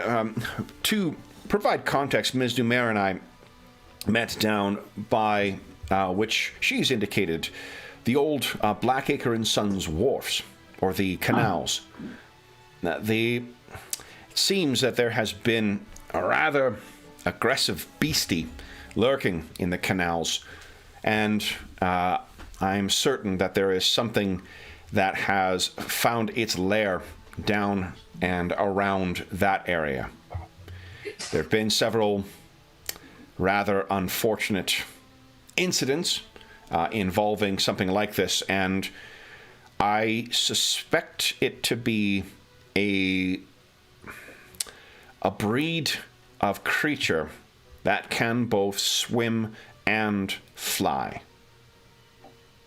As such, with the abandoned canals and the many nooks and crannies on rooftops, this beast has many places to hide itself, though I think it to be an aquatic species, and therefore lurking in the lair. So Mr. Mayor mentioned that fish. you have been investigating the disappearance of a, in addition to a rat folk, you have also had a, I think the vulgar term is the Daxman, but a detective in the employ of the Paridar Detective Agency, a rather rough-looking sort. He seems to have gone missing as well. Is that what I've heard? Yes, you heard correctly. Yeah. Well, it may interest you to learn that I have seen a rat folk of a distinct, and he kind of gives a description of what he saw, and it matches the description of Iggy. I've seen him meeting with someone down near the canals. And that guy he was meeting was said Dexman. One and the same. And they fell victim to this creature? I cannot say. I saw in the papers that he had gone missing down near there. I am ashamed to say that I did not identify this creature's lair until after their disappearances, but with the bodies not to be found and the location, I could not guess a better place. It was simply in my ranging around the region that I happened to see them once or twice. I had not thought to stake the place out until this very evening. And Ms. Dumer mentioned that she encountered something while in the midst of her evening exercises. I can tell you, it was large and quick, not to be underestimated.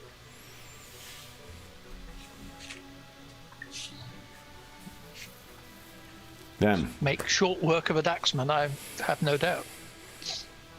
if found unawares, most definitely. It seems to be something that hunts at night, so would be curious to see it go during the day, but I suspect it may be an opportunity feeder, and happy to But snap. where does it go? Where might it hide during the day? Beneath the surface, madam. The sewers of Paridar offer many places where one such as this could hide. But I think it to be a solitary predator. Something that hunts alone. And as such, I think it lairs alone as well, and would want something unconnected to the rest of the denizens of the Paridar sewers. Did you see anything while you were down there, madam? Any entrances, any sewer or other access points beneath the surface? Sally, you can give us you actually weren't paying attention to it, I think, before. Because, I mean, like, a lot of these canals will have, sewer dump-offs or something, things like that. Why don't you give us a perception check? And while you're doing so, why don't you first, everyone take a hero point.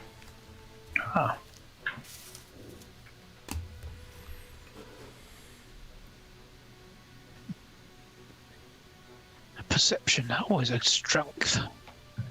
Nice. So yeah, you actually, because I think your mind was racing both on what was above you and what was in the water with you, you didn't pay much mind to it. But now that he mentions it, there is, down below the surface, right near where it is, there was an access, like tunnel, or not tunnel, but like a, what would you call it, a tube? An access channel. And you took it to just be corrosion, but there were bars missing from it, as if something could go in and come out of it. And you did not spend enough time to think to look and see whether it was open or not, but... And how big would this have been? Easily a 10-foot high place that would have been sealed off. They need to have that in order to keep there's a gate system and whatnot as the tides come and go. They need to be able to have keep the waters level in the canals to avoid flooding all of Paridar. This is one of the ways that they do that, is through these water access tunnels. Or not tunnels. Indeed, yes, I did. And you sort of described that thing. Got it then. It's a bit of luck then running into you, madam. I was certain that I would be having to drive the thing out somehow, but or catch it in the act, as it were, with some sort of bait. But with you, madam, depending, I would not want to place you in undue trouble, but if we could draw this thing out, or if you could access its lair when it's gone, you may find at least what remains of the men you have lost. All right. Yeah, that would be very helpful. Maybe we could stop an ongoing war here between the trade unions and the Paradigm Police Corps. So, indeed. The question is still, what were they doing in the canals and the disused part of Paridar? Shady side business. We know that already. And this thing can fly, so Sir maybe you got Archibald them somewhere a distance away. Sir Archibald sort of nods his head as if to say, I wish not to speak ill of who I assume to be dead, but I have seen my share of shady dealings, as you put it, in my day, and that does appear to have been the business to which those two were put.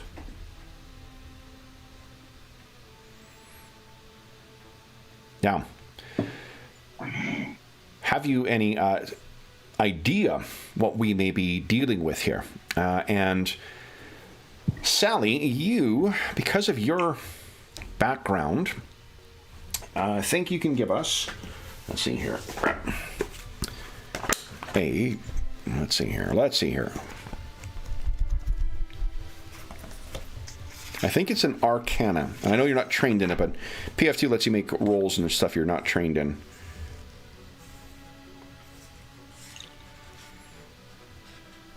Okay. And honestly, anyone can give us an Arcana roll with what they've heard there. Let's see if you've come across anything that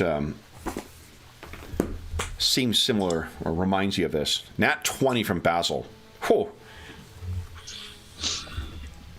So Basil, why don't you ask Sir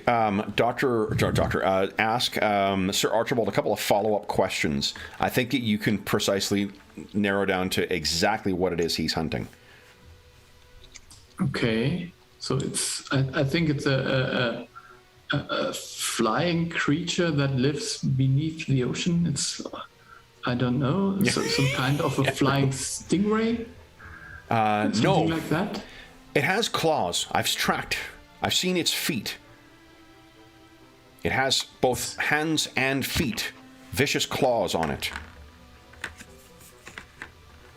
And I've heard its wings before.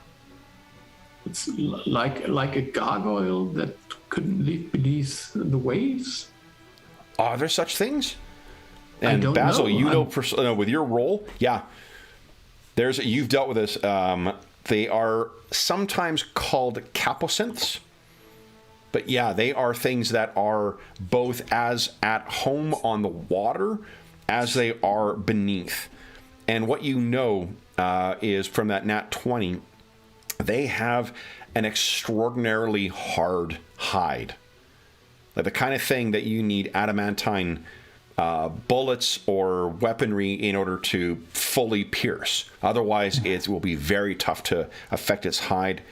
You also know that they are quite cunning, but also quite stupid. So they are just cunning animals more than they are, sentient things. Yeah, okay. They do not. The capocynths breathe equally easily air or water if they breathe at all. and they can hide themselves to a uncanny degree by holding themselves motionless and subtly shifting the skin tones of their water. It makes them very, very tough. You mentioned stingrays. Imagine a flying fish that happily will come out and is large as a tiger, grab sailors and drag them beneath the waves. I confess I'm going off this plan of me swimming into that lair. Can't imagine why. I think maybe we could just we could just take me, for example, as a smaller bait probably, and lure it out. But we need someone, and we need special bullets to even hit this creature. So mechanically wise, what I think you can take from the information is that, and we're metagaming here, but this is the purpose of your great roll. It likely has DR of some kind, so you're going to be able to affect it. It's like 3.5 damage reduction, where you'll just do less damage if you're not using adamantine.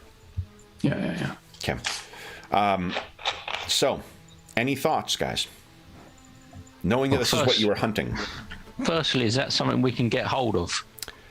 Well, I mean, you'd have to have a unbelievably skilled engineer in order to craft the kind of... oh, wait a minute! We have that! It's just the resources I was talking about, whether we'd be able to get our hands on the right how much cash do you materials. guys have kicking around still?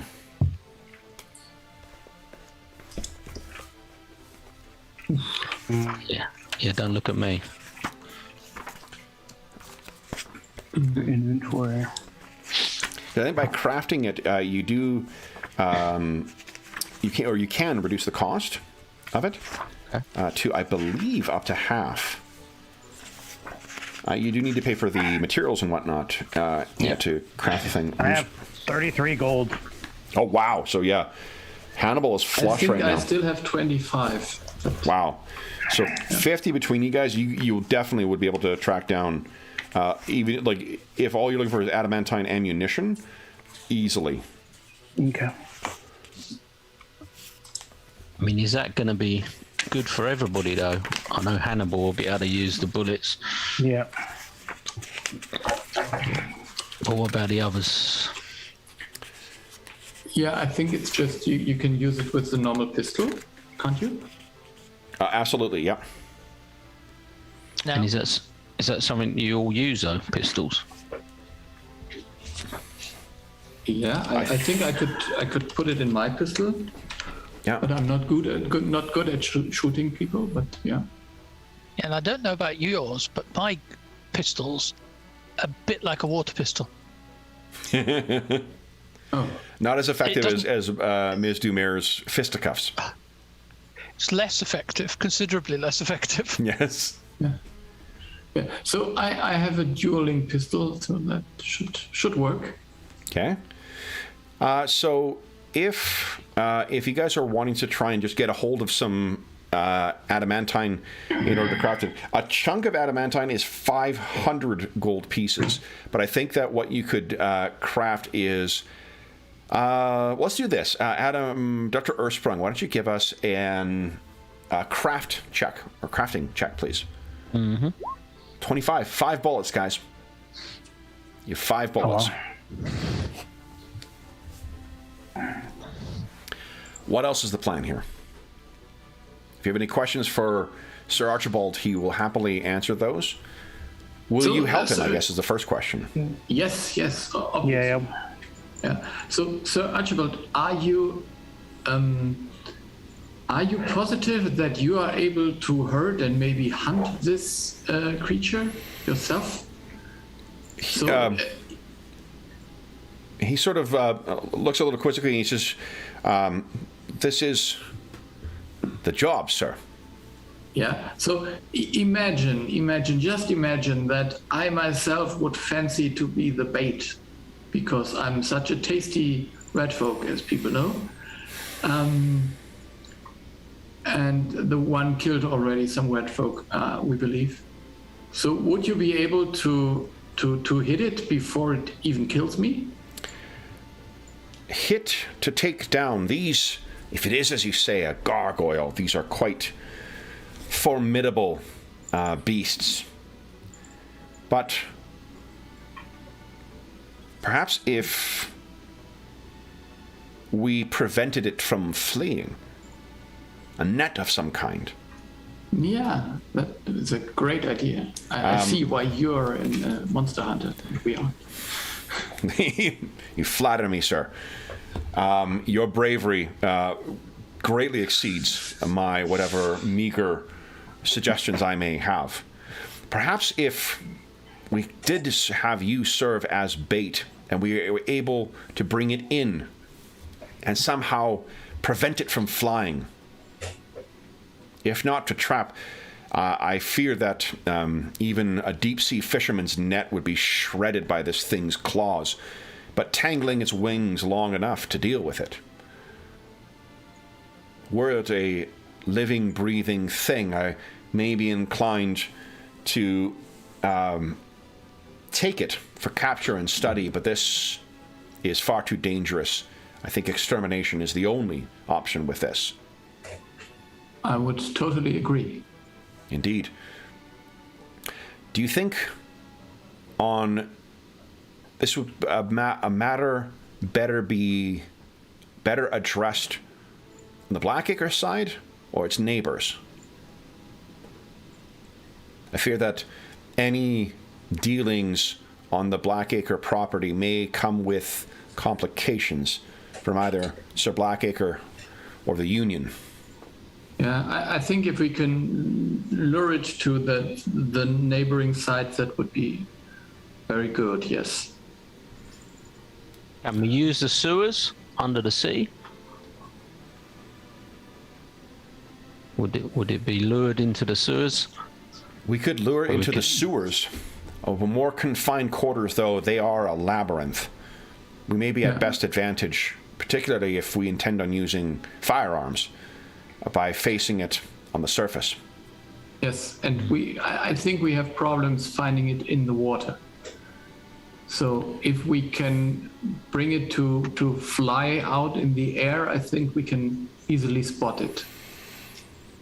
So trapping it or stopping it from flying away is going to be the most difficult. Yeah. Dr. Ersprung, maybe we could, I'm just thinking, maybe we could have a chain. So we could wrap, I don't know, its feet in a chain and just pin it or a to the ground. harpoon or something. Yeah, you got to bring it to the surface, though, right? Yeah. I think with the bait, that sounds like that's possible. It's stopping it from escaping. So this is we're not going to, take time to go through the rules, but one of the neat things with the inventor is that during your downtime, you can identify and learn a new recipe for building something new. One of the things that you could do is like a hampering snare. A snare is it's like a trap, right, that you learn how to build. Hampering snare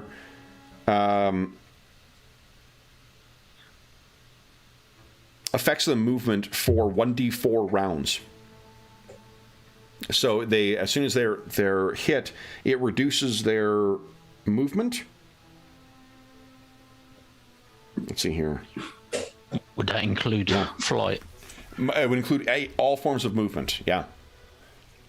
So like just as a way of working with your character abilities too. That's something rules is written you can actually do is research that, and then you'd have that in your repertoire of different things to build. The hampering snare also only costs 1.5 gold to build. So how long would that take to sort of research and build? Like a montage. It'd be like a day's montage. Right. You can give us a crafting check, and then that will be, I think, what you're done during there. You made your bullets, and you made the snare. Yeah, I mean, I'm happy to do that if that's what the group thinks best. Yeah, I think we want to help this guy, right? He can help us. Oh, yeah, definitely. Absolutely. Yep. Okay. So Dr. Ersprung will be working on both the bullets and the snare for the next day. Does anyone else have anything they wish to do to prepare for this? Is there anything you can do to calm the Union for another day or two? I don't know if there is. What do you think, guys? Hannibal, Sally? Yeah, hopefully things don't explode, right? Before we... I think actually whatever we do might actually harm our case. So I would just hope that they would not start their revolution today and just give us a night more. Because if we try to say, well, we found who it is and then we can't produce anyone, it would even seem more like this.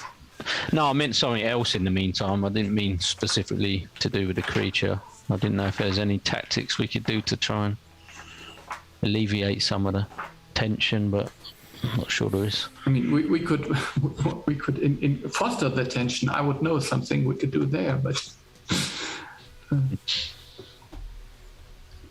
I mean, yeah. The only thing I could imagine is that if we could get Igig's wife also to just spread that she thinks her husband would not want an all-out war just now, or it would be not appropriate to do this and wait a little bit longer, but I don't know if that would work even.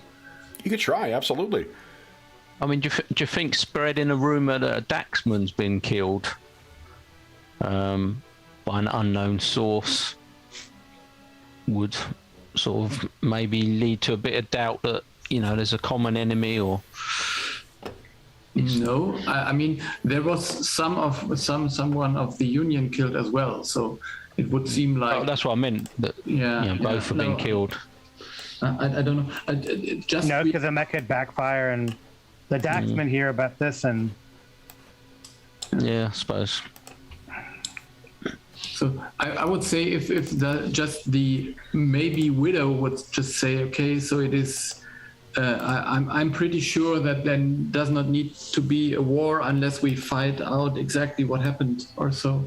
That could maybe calm down, because normally in a Silky society it should be like that the family is very important and more important than everything else. So, and this is... But yeah, we could at least try. So it would be kind of diplomacy or society or something like that. Why don't you give us we'll capture this just in one society check here. Yeah. So I would just try to convince her to because you did not leave her on bad terms. No. You want to spend a hero point? Yes, I think I definitely will. Yeah, so I have 2 left, so maybe 12. Yeah. Fucking roll 20. So I would spend the last hero point just to... Yeah, well, you can't. You only get 1 reroll. Oh, yeah, I'm sorry. Yeah, that's okay. But you tried. I think that that doesn't tell me that you made things worse. It's just that you realize that you kind of have to keep your head down as you're going to see her. Yeah. The impression you get from his widow is that she is being pulled in 2 different directions. She is trying to be loyal to what Iggy would have wanted, or what she thinks he would have wanted, and the enormous amount of support Eggers seems to be just saying something that a lot of people have been eager to hear for a while. And it's sort of a get on board with what Eggers is doing, or you're an enemy of the Union. So she sort of, I think what that tells me is that she just says, like, look, I'm sorry, we cannot talk. We can't, you don't make things worse, you don't make things better, but things are going to have to work out the way that, from her perspective, things have to work out the way they work out. Yeah, okay. If this means a strike, then it means a strike. So...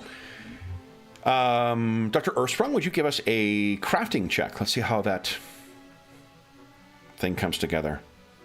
26, easily. So you've got this great trap in place now, which will be more effective than just throwing a, what do you call it? A net, on top of them. Ms. Dumer and Hannibal, do you guys have anything you wish to do during the day? I don't know. I guess I can contribute only financially to what's going on. Does Might I make a suggestion, Carl? Yeah. So this isn't something that's in Pathfinder, but it is in Starfinder, and I like it a great deal. And what it is basically if you spend, like, our montage is you sitting there with a bunch of, a bunch of ammunition, knowing you only have 5 shots with the adamantine bullets. Maybe you're, practicing your aim throughout the day. Yeah. So give us a attack with your pistol.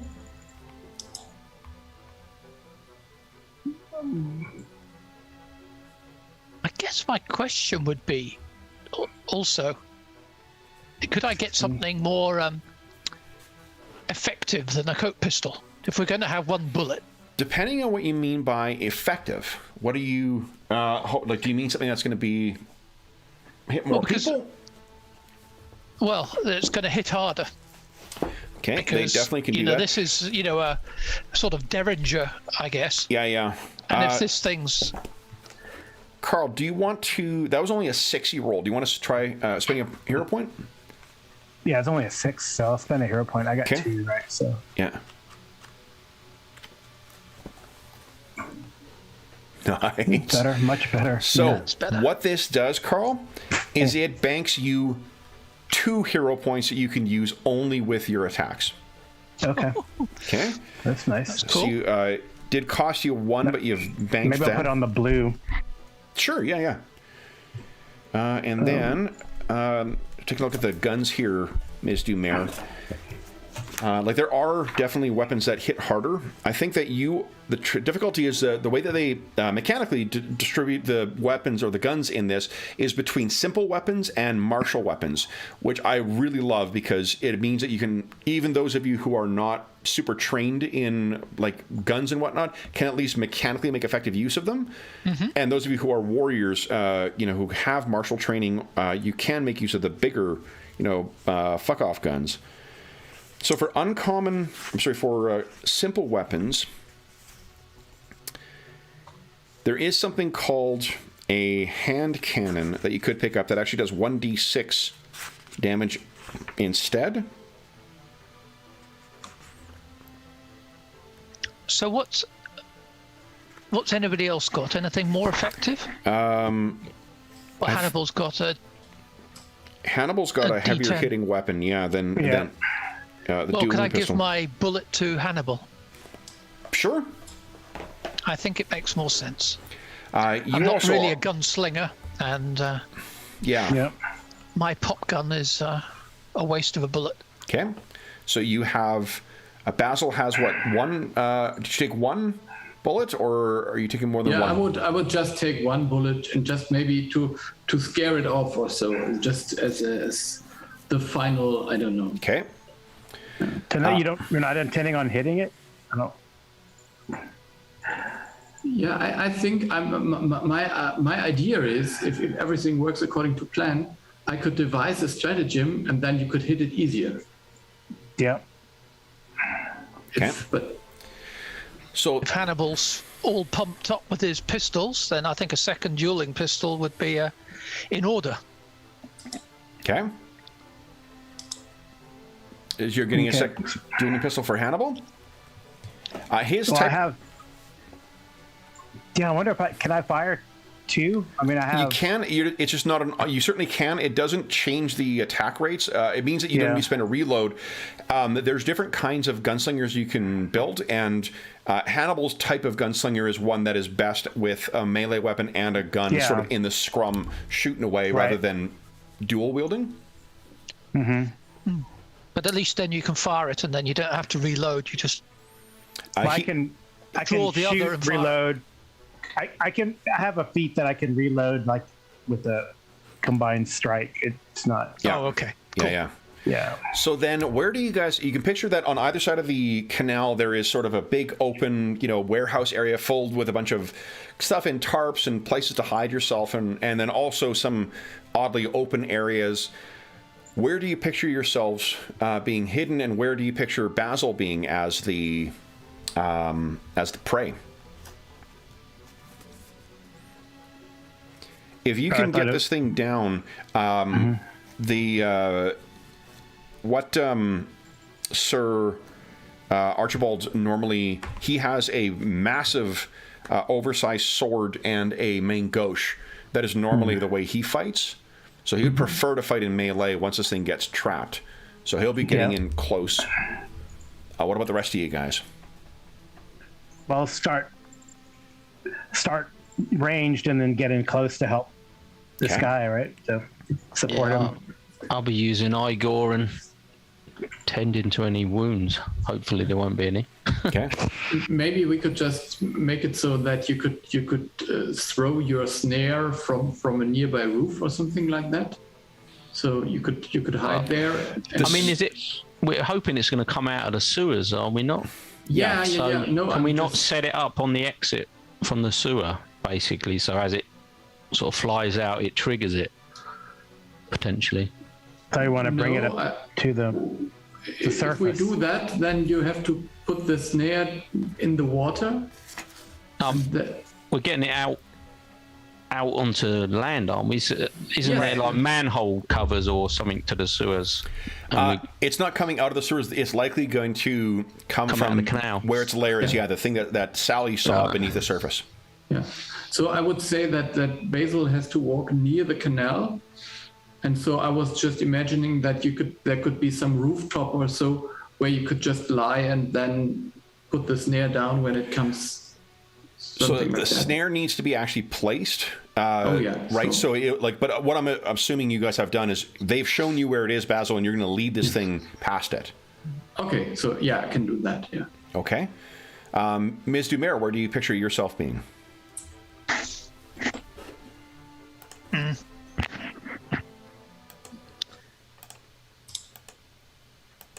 I'll be just bracing myself for a second encounter. I think this is beyond my pay grade of taking down big critters. Okay. So. All right.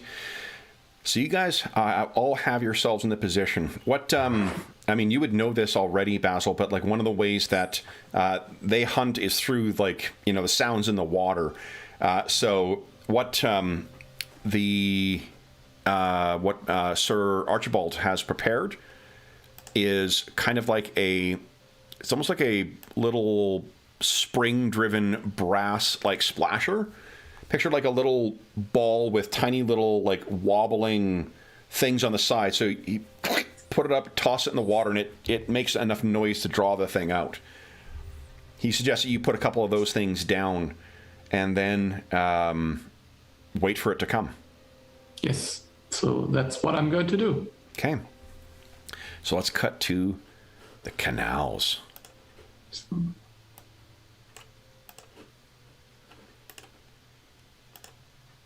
So you guys are all in your different positions. Night has fallen. The early night rain has left the surface slick everywhere. And several hours pass as you are cautiously waiting. And Basil, every now and then you turn the thing up and poof, put it in the water. You are quite conspicuous as you're walking up and down the side of the canal. Quite obviously, where something could come out and get you, but your ears are trained for any sound of splashing or whatnot. The silence that hangs over here, you hear the sounds of the distant city, but in this part of Paridar, it seems like it's a world to its own. And the hanging fog in the air that clings at the surface of the canals makes it difficult to see anything beyond, say, a 50-foot distance. That's why your hearing is so much more important, and why when you hear a splash from further down to your left, Basil, your attention is focused directly on the canal. Having heard that splash, why don't you give us a perception check? Let's see if you can judge how far away it is.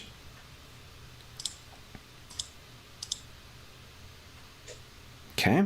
I think that you've got a ranged distance right now of it's a no further than where that gate is that was set up to block the canal, but apart from that, it's not right next to you, it's not at that gate, but you can't judge any further specifics on that roll. Okay. What do you do? So I think it will follow me, so I will just, or it will try to attack me if it hears me, I hope at least. Yep. And so I would just whistle a tune, so everyone could hear that this was maybe the signal that I would whistle. Is it an old Yasaki classic? Yeah. Okay. So then you whistle that, and you hear in response in Yasaki, "Who is that? Who's up there?" From down in the canal. It's me, Basil. Who is there? What? Who's Basil? Who is that? No one's supposed to be there. And what you can see, as you narrow your eyes, there's a boat slowly making its way through the canal towards your position. And it looks like there are 3 enormous barrels in there, along with 1 human and 3 Yasaki. And you have been a careful enough study of faces, not the one who Hannibal killed, but the other rat folk, the big burly one. He who was standing next to Edgar, he's one of the other ones in the boat. They don't seem to have seen you. So shit. So, out of the water now, run. What? Who is that? Who's up there? And they've drawn pistols now, and are trying to see where you are. Okay. So, there's a monster in the water. It will hunt you. Quick. And at that, you hear sloshing of the water, and then suddenly bursting out of the water, knocking the boat, and let's see how many stay in the boat here. Success. The big burly one's still in the boat. Another Yasaki still in. Fails. 2 of the Yasaki, one of the Yasaki, one of the humans, and the 2 of the Yasaki still remain in as something bursts out of the water, knocking this boat to the side. It hits the side of the canal. And this rises up out, and you do not need to speak its whatever debased tongue that it speaks. Its message is clear. What it's saying is, click on your token and roll initiative.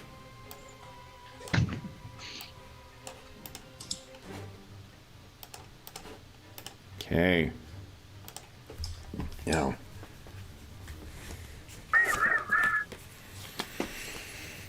Where was the initiative again? All right. Nice, Hannibal. Holy smokes. Yeah. Okay. Yeah, but I think we got to get it. Our goal is to get out of the water, right? Yep. Don't want to scare it. All right. So this thing is hanging in the air. The Yasaki and whatnot will all just go last in the round. So you guys can all see, like, shimmering in the light, this thing drenched in the water of the canal still. It's up in the air. And kind of arcs around like it's going to slash back down into the canal to grab one of the fallen Yasaki. Hannibal, you are up first. 3 actions. What are you going to do? We don't have it snared, do we? Not yet, no. No. Well, hopefully, let me see. Hopefully this one would scare it and just make it mad, but he's going to take a shot. Okay, so you come out. Go right ahead. Come on. Okay. See that nat 20. That's not going to be good enough. You want to spend a hero point? Yeah, I'll spend one of those hero points. 2 banked, yep. Oh, yeah, go right ahead. 8, so I'll spend one of those hero points. Nice. That's a hit. Okay. And it pierces right through its armor.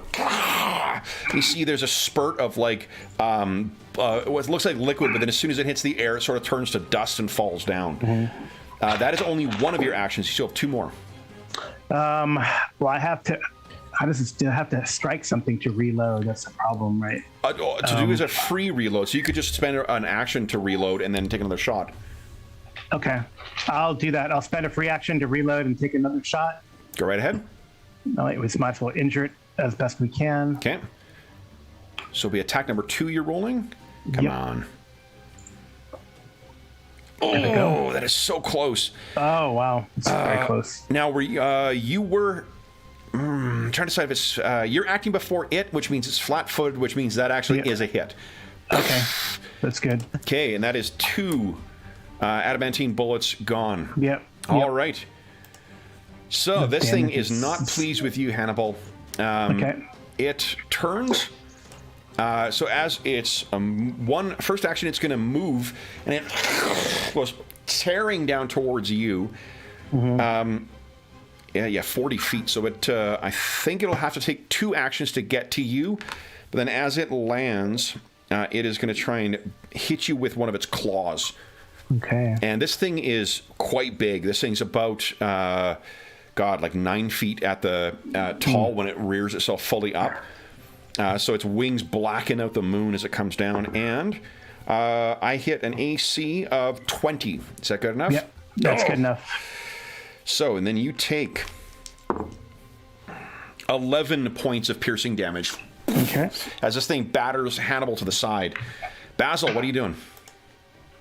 Yeah, so that didn't work as I planned. So I would like to devise a new stratagem. I think that is appropriate. I'll Okay. just try to revise our strategy. So I'm rolling a plain D20 and this will not work. Damn it. You rolled a d20, which is something that can be corrected with a hero point if you like. Yeah, I think, yeah, whatever. So yeah, I will use my hero point then. Okay, so let's see. Okay. No, Oh, no. Today is my unlucky day, so I'll just roll. So yeah, It has, the unfortunate thing with it is the upside is the result.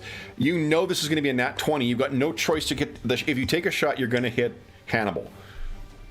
Yeah. So this is so damn it. But you can do other things. Yeah, so I would just If I might make a suggestion, yeah. remember that demoralize is only a single action in this. So if you want to try and like taunt this thing towards you, you could definitely try that. Yeah, that was my idea as well. So Perfect. I would just try this. So let's see. Come here, you stupid thing. You don't like him. Okay. So Give us an that intimidation folk check. tastes much better. Let's see. No, Okay. no. So that's it. Sort of you're shouting at this thing and screaming. This is not an attack though, so you could choose to try and demoralize again and not take a multi-action penalty. Does take up your final action, but Yeah. But I have no better way to do anything. So Okay. I would just try again. And look at this that, doesn't- nat 20. What is it you say to get its attention? I just let him go. God damn it. Okay, so this thing, with blood, Hannibal's blood all across its claws, it turns and looks at you, and you know for sure it's going to charge directly towards you. So you position yourself where that snare is. Yeah. Ms. Dumer, what are you doing? So No. he's already. I was going to do some acrobatics to try and. So let me So make what I'll do is. Can I make a Sorry? quick rules, a bit of a FYI here? There's 2 ways you can choose to act out of your turn. One of them is to ready an action. You take 2 actions to bank 1 to use as a reaction. So that's become like, I want to attack this thing once it gets into range, is if X then Y. The other thing you can do is delay. You can just act later in the round if you like. Okay, so I will delay for the moment because I'm Sure. going to try and distract it if necessary. I'm looking to distract it by, jumping on it. Is a way I can do one move just to get in a better position? Yes, absolutely. So If, for instance, you wanted to get yourself in a position and then ready in action for as soon as this thing, gets triggered by that snare, that would be 1 action to move, and then you bank 2 actions to take a 1-action attack as a reaction. That's what I'll do then. Okay, so you move yourself over. Why don't you give us a stealth check? Let's see if you can keep yourself hidden from this thing. That is good enough with the ambient conditions. So, Ms. Dumer, you got yourself there, and you banked a ready to action. Dr. Ursprung, what would you like to do? I basically am sort of holding or preparing a reaction to spring the trap. So I want to make sure that it goes off exactly the right time. So I'm going to manually sort of trigger it, okay, rather than rely on it sort of going Absolutely. off. Now, I remember, I think by giving 1 action to, you can give, so it'll be 2 actions for ready in action, and you can spend 1 to give 2 to Igor if you like. Yeah, I'm just going to give 1 to get him into position, so when it triggers, he can be able to get 1 move straight in and attack it. Sounds good. You don't want to scare it away, but get close enough to. All right, pounce. So Hannibal, you can see that Basil has perfectly set up this thing to get at, trapped by the snare. What would you like to do? Okay. I'm going to try to. It's going after Basil now, right? Yes. Can I try to push it into the snare, or is the snare going to go off? That's going to happen for sure. So, and I think you shot the second time. Yeah, I don't think I have any more adamantine bullets. I think I only got, you had 3, right? didn't you? I don't know. Because there's 5 total. Yeah. You have 4. Yeah. Okay. So you still got 2 more. I'm just gonna keep trying to pound on it, but I'm gonna move. I'm gonna shoot it and then move into melee to keep it where it's at. Couldn't you just wait before the snare hits? Just wait after it had. Yeah, already in action to wait till the snare hits. Yeah, so already here's in action. Carl, I think you need to spend 1 action to reload right now anyway. So you can spend 1 to reload and then 1 to ready it. Yeah, absolutely. All right. Okay. So as expected, we're about to trigger a whole bunch of ready to actions here. This thing turns and charges towards, and it's scrambling, and like its wings are propelling it along. It moves very fucking quickly, like almost double the speed that you guys move. But as it comes racing up to you, Basil, the trap springs. Dr. Ursprung, what do you think your trap looks like? I'm imagining it's just a lot fancier, a lot more advanced looking sort of bear trap, basically. Okay, nice. So this thing hits and then sort of like starts tightening up. It roars as it's held down in place and turns. It still has 1 more action, but I believe we have some triggered actions going on here. So, Ms. Dumer, you were the first up, and then it'll be Hannibal's triggered action. So I will jump from where I am. Yep. To on his back, and I want to bounce off. I just want to distract him so that he's looking at me. Yes. And not looking at Hannibal or anybody else. Give us a. So here's what Demoralize does normally is if you're successful on it, it gives them the frightened condition of 1, which means they get -1 to all their things. I'll let you do something exactly the same, but with acrobatics. So it'll just be like dazzled or something like that. That's not great. I think it's a hero point time. Sounds great. So you leap down, and unfortunately this thing's thrashing and its wings are going around, and its wings are as hard as stone too, so I think you managed to safely land without hurting yourself. Hannibal, you got a shot here. All right, he's going to take the shot. Okay. Oh, come on. Use his last hero point. Yeah, 1 more normal hero point. Okay. Okay. Come on. Oh well. It goes wild off into the distance. Okay, now this thing, I think what Sir Archibald is going to run over and is yelling at the Yasaki, "Get out of here! Get out of here!" And Basil, what you overhear as your free bit of action is, "Light the fuse!" Oh. Basil, what are you doing? Oh no, I got 1 attack with this thing. Hold on. So Basil, this thing tries to get you. Yeah, it should. Oh, does a 29 hit? Yeah, obviously, and it's a crit. Fuck. Okay. That is 6, 9, 18 points of damage. That is at least not an instant kill. So. Yeah. So now, Basil, your turn. So you stagger back. this, and I think it's not its claws, its wing, like the edge of its wing catches you. Basil, what are you doing?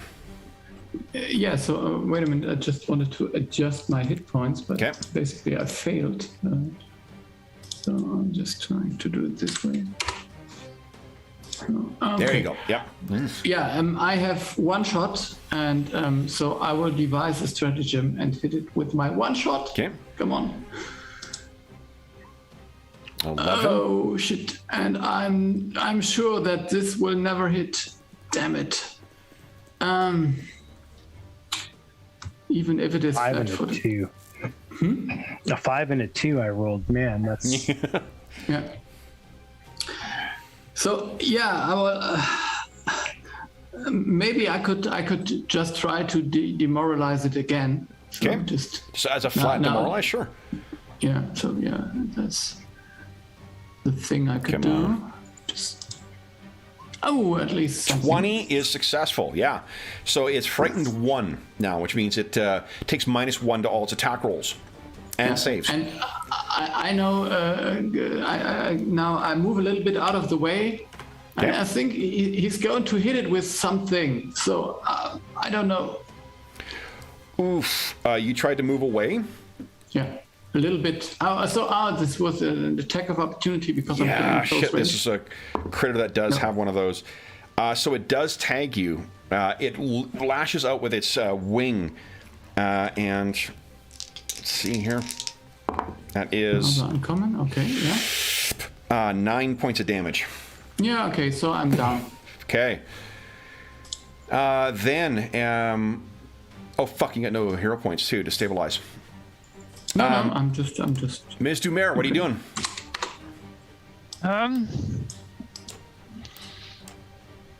Three actions. I guess I'll put up my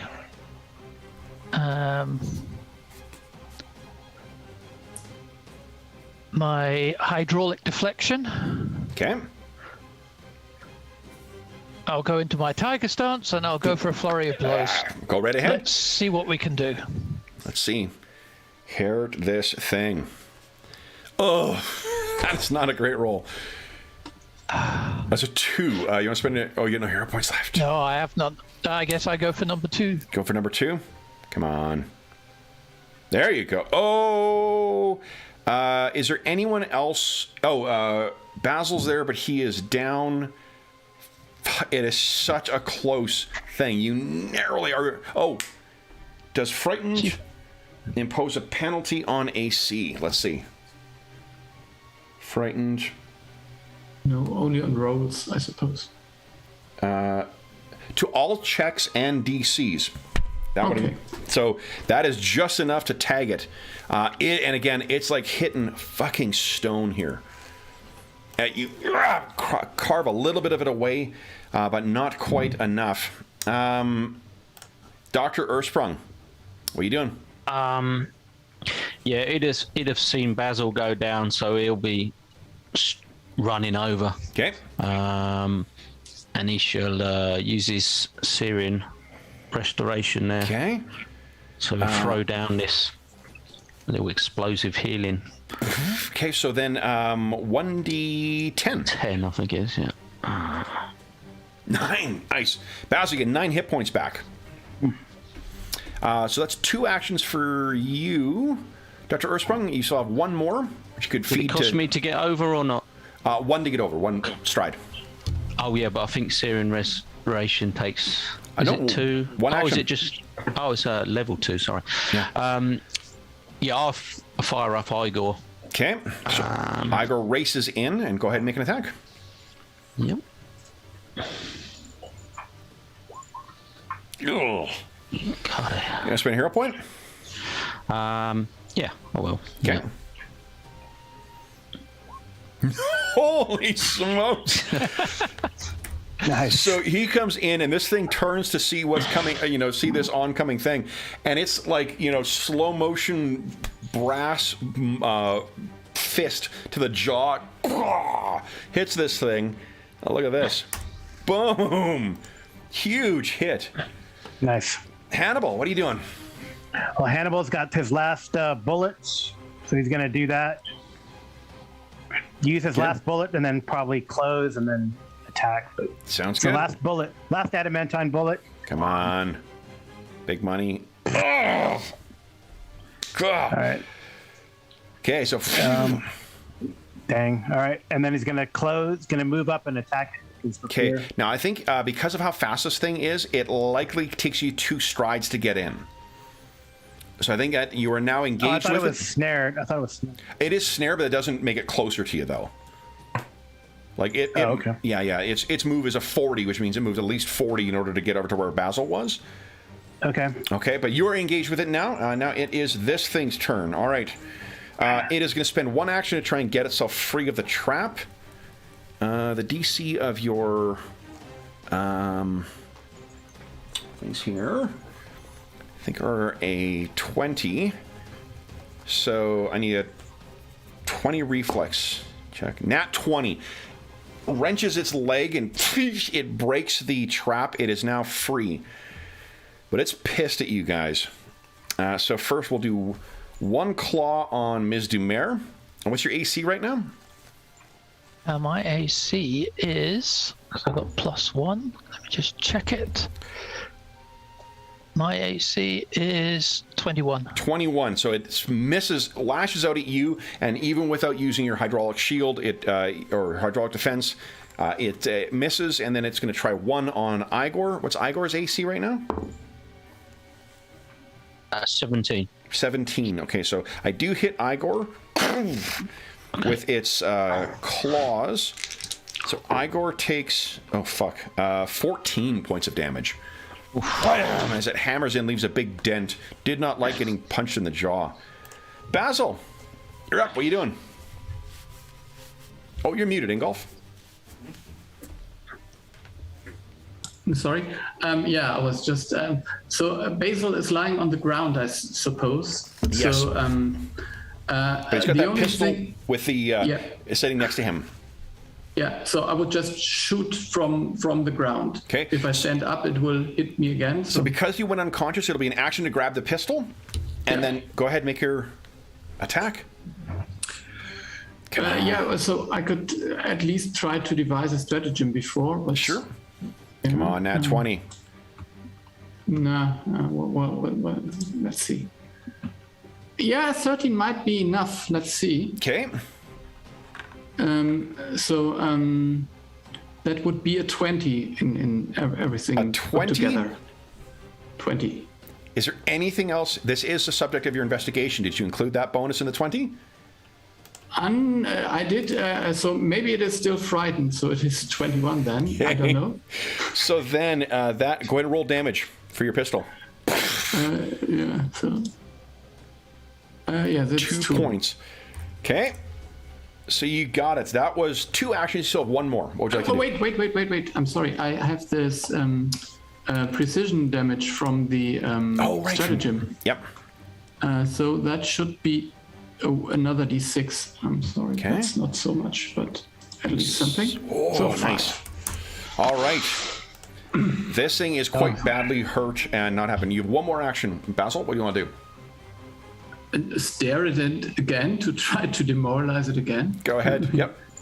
Yeah, Screeching and screaming. 16. Okay. Then it is Ms. Dumer's turn. What are you doing? You're in tiger stance right now. I will go for my double strike. Okay. Go ahead. Let's go there. Come on. Please. Yes, that is a hit. But the... It's actually slashing damage, but that's probably Yeah, worse. unfortunately, because of this thing's skin, you hit this thing, and it's like, like the training dummies you used to practice with. Give us your second attack. Oh, and that one's not... You hit its side, but it's a grazing thing. That's only 1 action. You have 2 more. I guess I will jump back. Okay. So if you can take a 1-foot step, which will avoid... you saw that when Basil tried to back away, this thing hit it. Yep. Okay. So you're 5 foot back, and then you have 1 more action. You'll get your hydraulic shield up again, or... Yep. Get the hydraulic deflection back up. Okay. Dr. Ursprung. I'm going to spend the first 2 actions to get Igor motivated. Okay. And he's going to continue to try and pummel on this thing. Okay. Now, because you guys are flanking, because Hannibal's in there now, that is a hit, but it doesn't get through its armor. Second attack. Yeah, I'll try again, but not so good. God, this tough thing. Now, what about you, Dr. Ursprung? What are you doing? And then I'm just going to try and patch up Basil further with my battle medicine. Nice. So it's a medicine check. Yeah. During combat. Nice. So I think it's 2d8 that's healed. 2d8, is it? Yeah. 13 back, Basil. Oh, yeah, that's... Okay. You'll be fine, sir. All right, and then Sir Archibald is still yelling at the Asaki, and he says, "Don't you fools!" And you can hear the hissing of they've lit something off. Hannibal, what are you doing? I guess Hannibal's going to try to hope he hits. Okay. You are flanking this thing with Igor and Sally right now? Or no, Sally's moved away, but with Igor? Yeah, can I shoot in melee? I don't remember. Yes, you can, because of your abilities, yep. All right, so I'm going to attack with the rapier. This is where, so your attack from your rapier comes first, because then you can reload for free and then make your shot. Okay. Okay. So take a shot. No, you're, solid solid hit. rapier. But nothing though. Fuck, doesn't get through, no. All right, pistol. Reload, and then pistol. That's a second attack though, right? Yep, and then you have one more action as well. No, nothing. You still have one more action. You want to try and hit it again with your rapier? Yeah, I'll try to get with my rapier. Attack number 3. That's right, there's 20s on these dice. No. Not quite. No. All right, this thing. It is going to... let's see. Choices of targets here. Who hurt it?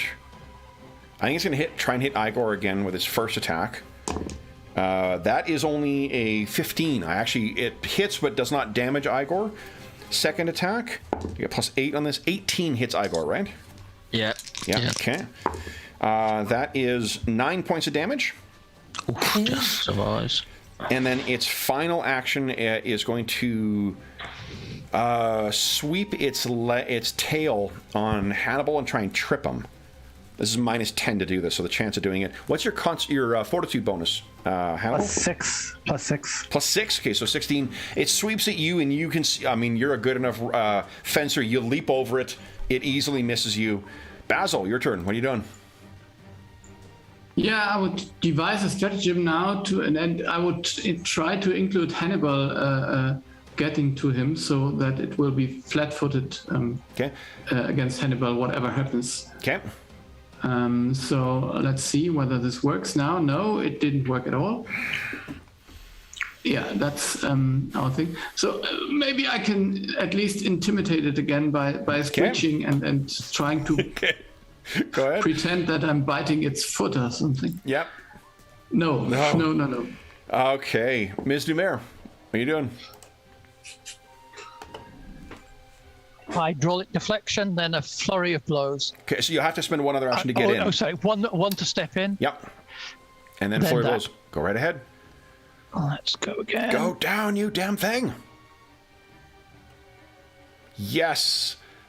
Good enough to hit. Not quite good enough to injure it.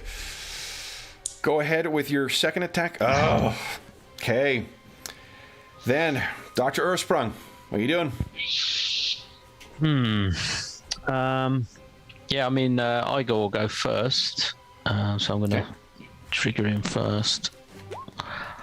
Oh, that's horrible. That one. Shit. No, you have a hero point, actually, left still. Yeah, I'm going to re-roll that one. Okay. Solid hit. Not good enough to damage. Fuck.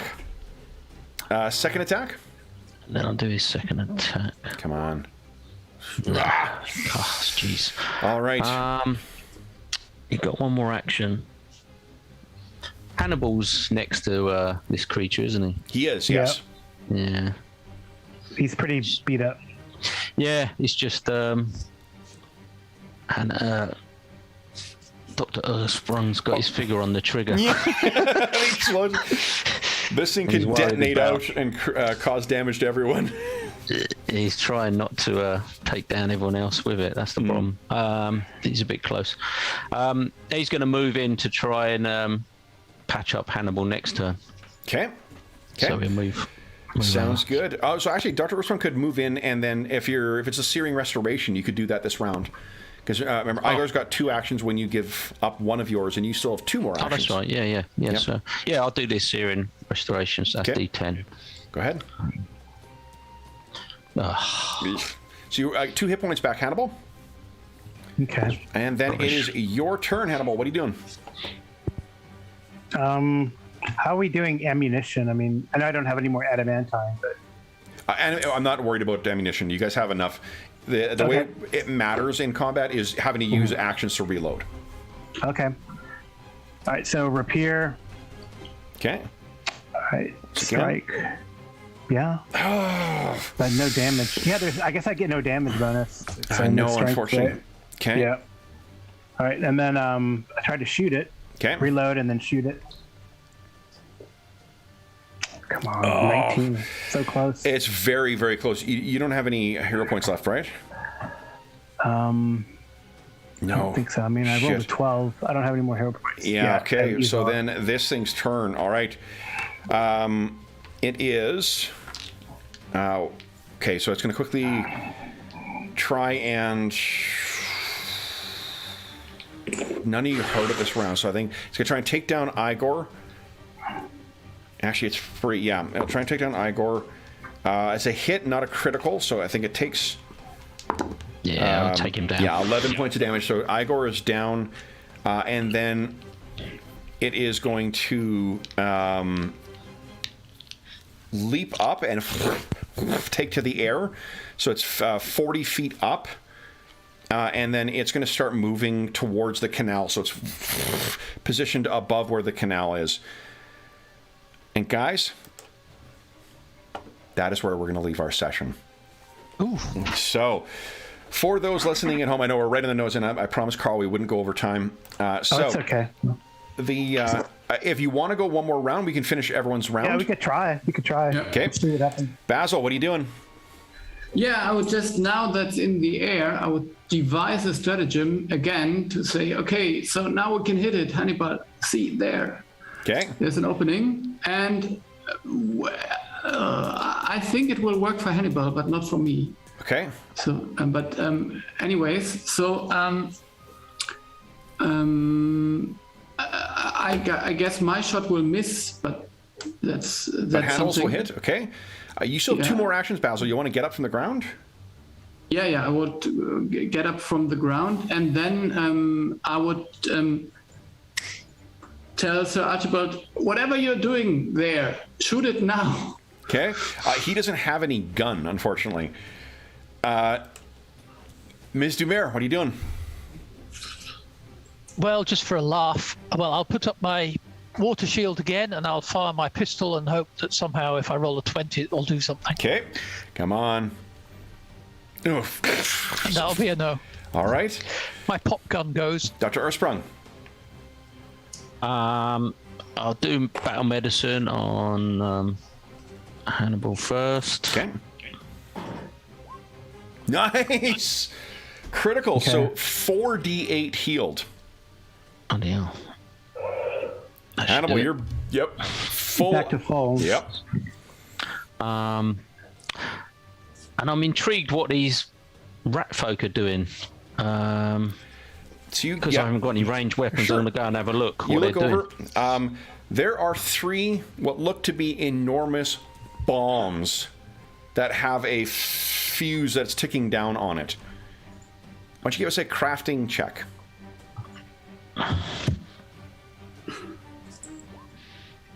Yeah. They are explosives. If you would guess, any one of those things would do 3d8 damage on its own. combined, that's 9d8 damage. What sort of area effect am I thinking? The size At of the least barrel? 40 feet. And how far away are they from everybody? They're at the moment? they've all sort of jumped in the water and are trying to swim like away down the canal away from the bomb. Yeah. But how far are my group away from the bomb? Did I say? Roughly. If you're at the edge looking down, you are about 20 feet away from it. Basil is about 20. He's about 40 feet away from the bomb. The only one who's actually currently in the radius is yourself. Okay. If you got the gargoyle or the caposynth down lower, it would be in the range as well. One solid hit with a pistol would set that thing off too.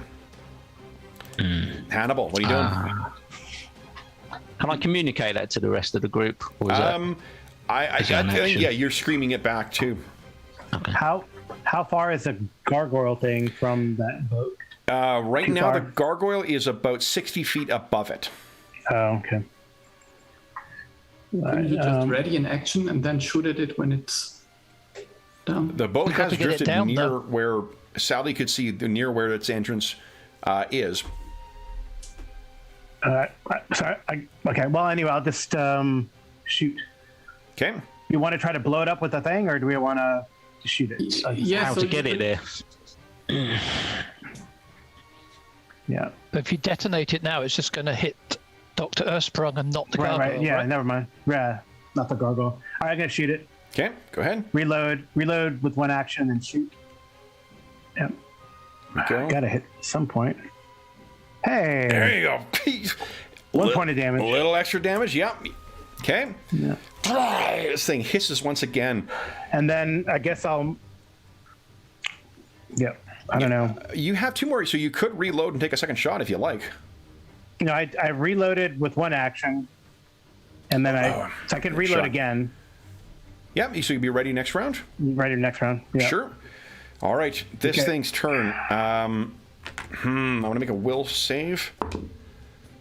So it is still hungry. It's going to leap down onto. So one action is down onto Dr. Ersprung. 29. Is that a crit? Yeah. Okay. All right. So then you take. That is 20 points of damage as things. Wow. And then it has one more attack on you too. Yeah. That I think is a miss though. Does 17 hit you? Yep. Shit. Yep. 17's is. That is then 13 points of damage. Oh no, he's down. Wow. All right. Now before Healer's down. Basil's action, Sir Archibald races forward and says, "I can't sleep now, Doctor." Touches you, and you regain 8 hit points. Oh, okay. And he'll take a swing at this thing. It's a hit. Wood. Carl, why don't you give us a...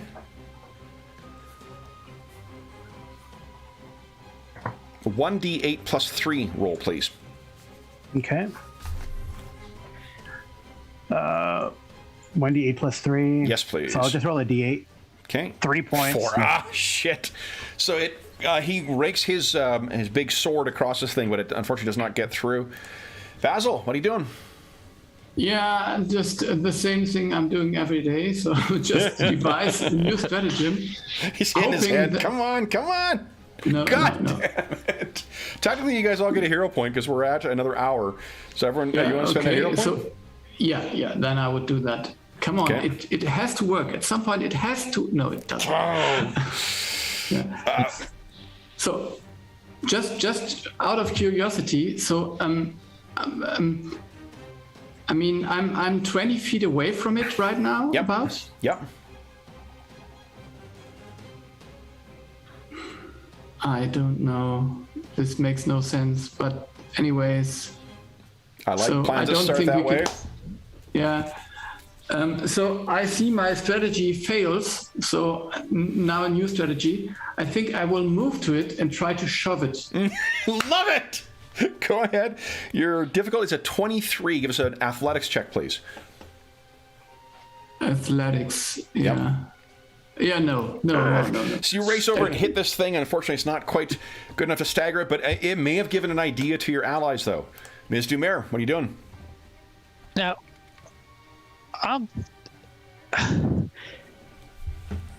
how far is it from the canal? This thing is on the edge of the canal, so it's about 20 feet from the bomb. Yeah, just shove it down.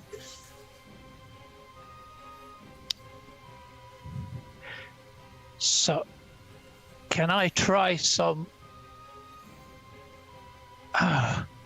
acrobatics there to try and sprint across and... I think, because you have the increased speed, you can get there in one stride, because you're about as far away where you were right next to where Basil was.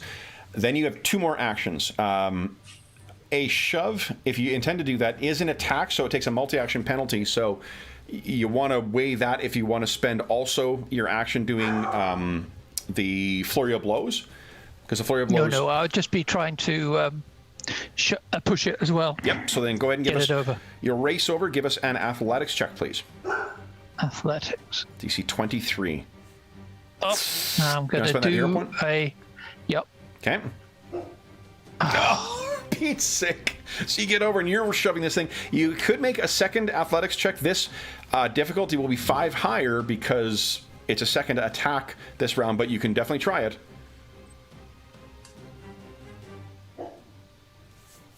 No, struggling trying to get it over. Dr. Ersprung, you look up and you can see this is your Basil and Sally seem to have got an idea here. What do you want to do? Yeah, I mean, he had the same idea. It's just he is rubbish at that. But you got to give it a try. There we go. So he's going to try, force it over the edge. Come on. Hero point? I shall certainly try again. No, Jesus. But that's only your first attempt. You technically have 2 more attempts. Next one is at -5. Next one's at -10. But I'm already at -2 before I started. Okay. Fucking give it a try. Let's see. Let's see if we can get a natural 1 again. One more attempt. Okay. Damn it. Oh no. God. Okay, Hannibal. They're just wrestling with it. You can see what your allies are trying to do here. They're trying to push it into the canal. Yeah. And then blow the thing up. Okay. Well, I guess he has to take two to go over to run over there, right? Only one, because you're only one. One. Yep. All right. He's gonna run over there and same thing, but it's athletics, right? Athletics, yeah. But I think if we are pushing with 4 people, I mean, come on. Yeah. Jeez. So you have 1 more action. You could try 1 more time with athletics. No, I'll take a shot because I reloaded my last action last round. Go ahead. So just keep. Get down. Nice shot. All right. So Damage, that finally. is 4. So what this thing does on its round, it just moves. Well, first it's going to try and hit you, Hannibal, because it didn't like getting shot. 24. It's a hit, but not a crit. Awesome. That is 13 points of damage. Okay. It hammers you. It's going to hit Ms. Dumer, or try to. Ms. Dumer, does a 19 hit you? Nope. Okay, you duck underneath this thing, and then it moves directly back, so it is parallel with you, but it is 20 feet out into the canal. So it's 20 feet away from you and 20 feet above the bomb. Basil, what are you doing? I'm moving back and shout at Hannibal, shoot the bomb. Okay, nice. So I would just move away and just for fun, I think I still have 1 shot left, just in order to... Sure, give it a shot. That is a 20. That would not even hit. 20? So. No, it does. It'll ricochet off of its armor harmlessly, unfortunately. Yeah. Okay. Sally. Sally, you're up next. What are you doing? I think it's time to be a long way away from the canal. Okay. So I'm going to turn and leg it in the opposite direction. All right. I normally like the canal, but not today. Okay. Dr. Ersprung?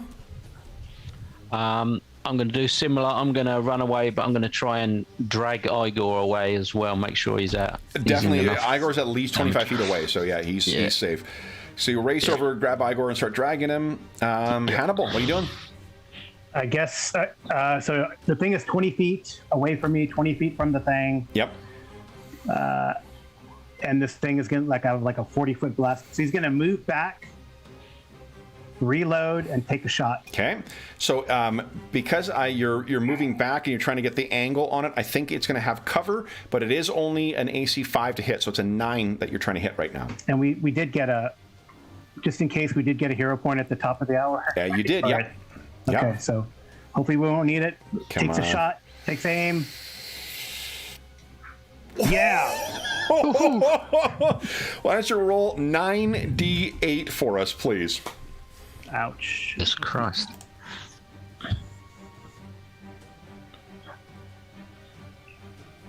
Just destroyed the whole sewer system. Holy shit. The explosion is heard 6 neighborhoods over as it roars up, and bits of stone, and it's difficult to tell what's the gargoyle and what is the bits of the canal are completely blown away.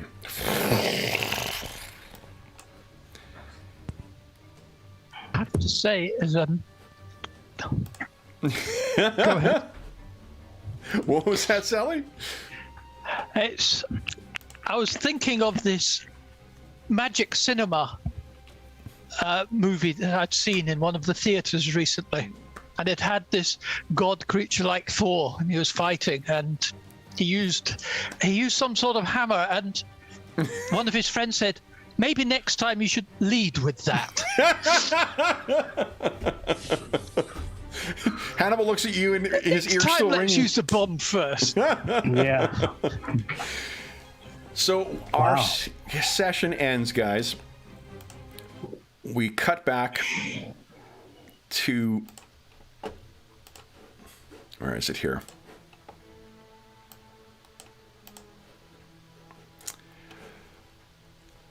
Two shadow illuminations. We can see there is a small figure. There's a paper open, and it says something about industrial sabotage with a big exclamation mark on it. And as he puts it down, we can see that it is Basil reading this in his office. And he looks up to the person sitting on the couch and says, well, they don't have that right at all. And it's Hannibal, once again, sort of trying to repair his arm. Your arm took a little bit of shrapnel damage in the thing, but it's been fully repaired now. The knock at the door tells you that 2 other people have arrived. And once again, Sabin? What's his name? Savin. Savin. Knocks. Sir, Ms. Dumer and Dr. Ursprung for you. Yeah, just let them in, thank you. Okay. So you guys are let in, and both of you are fully healed up as well. Everyone has their hit points back and everything. What you find is, in the time since then, what do you think the explanation is that you give for it? Do you just run off, having defeated this thing and, never followed up? Or did you try and follow up and find the bodies? I think we'd have followed it up. Yeah, definitely. Yeah. Okay. We'd have searched through the system. So then, with the bodies found, it seems that you guys have been observed by this. You have an option to either make friends with the Union and reveal that Iggy was meeting with a Daxman, and so both bodies would be found, or you have an opportunity to make a friend with Sir Blackacre and reveal that Iggy's body was killed by a monster, but not reveal that he was meeting with a Daxman. Which do you think you guys do?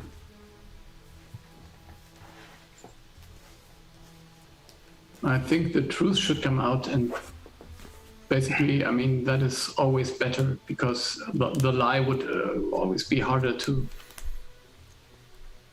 uphold in the future, probably. Is that going to make the Union even more resentful against? If there is... That could happen, yeah. I'm So just if wondering you about want to keep this quiet, I would agree. Let me put it this way. You know the union people better than me. I think they cared about family, but they don't. So if we don't tell anything, we keep it on the down low, then we're good with the company, you said? Yes. Yeah. You'll get you'll improve your relationship with not only Sir Blackacre, but likely other industrialists who would know him. Mm-hmm. Or you can make allies with the Union. I mean, the problem is that there's going to be a fight, whatever happens, but under the sounds of it, because we're not going to neutralize the Union uprising by. You may, saying. But what things would be is with one of the reasons why Eggers was able to get the relationship to such a boil is because they thought that he had been murdered.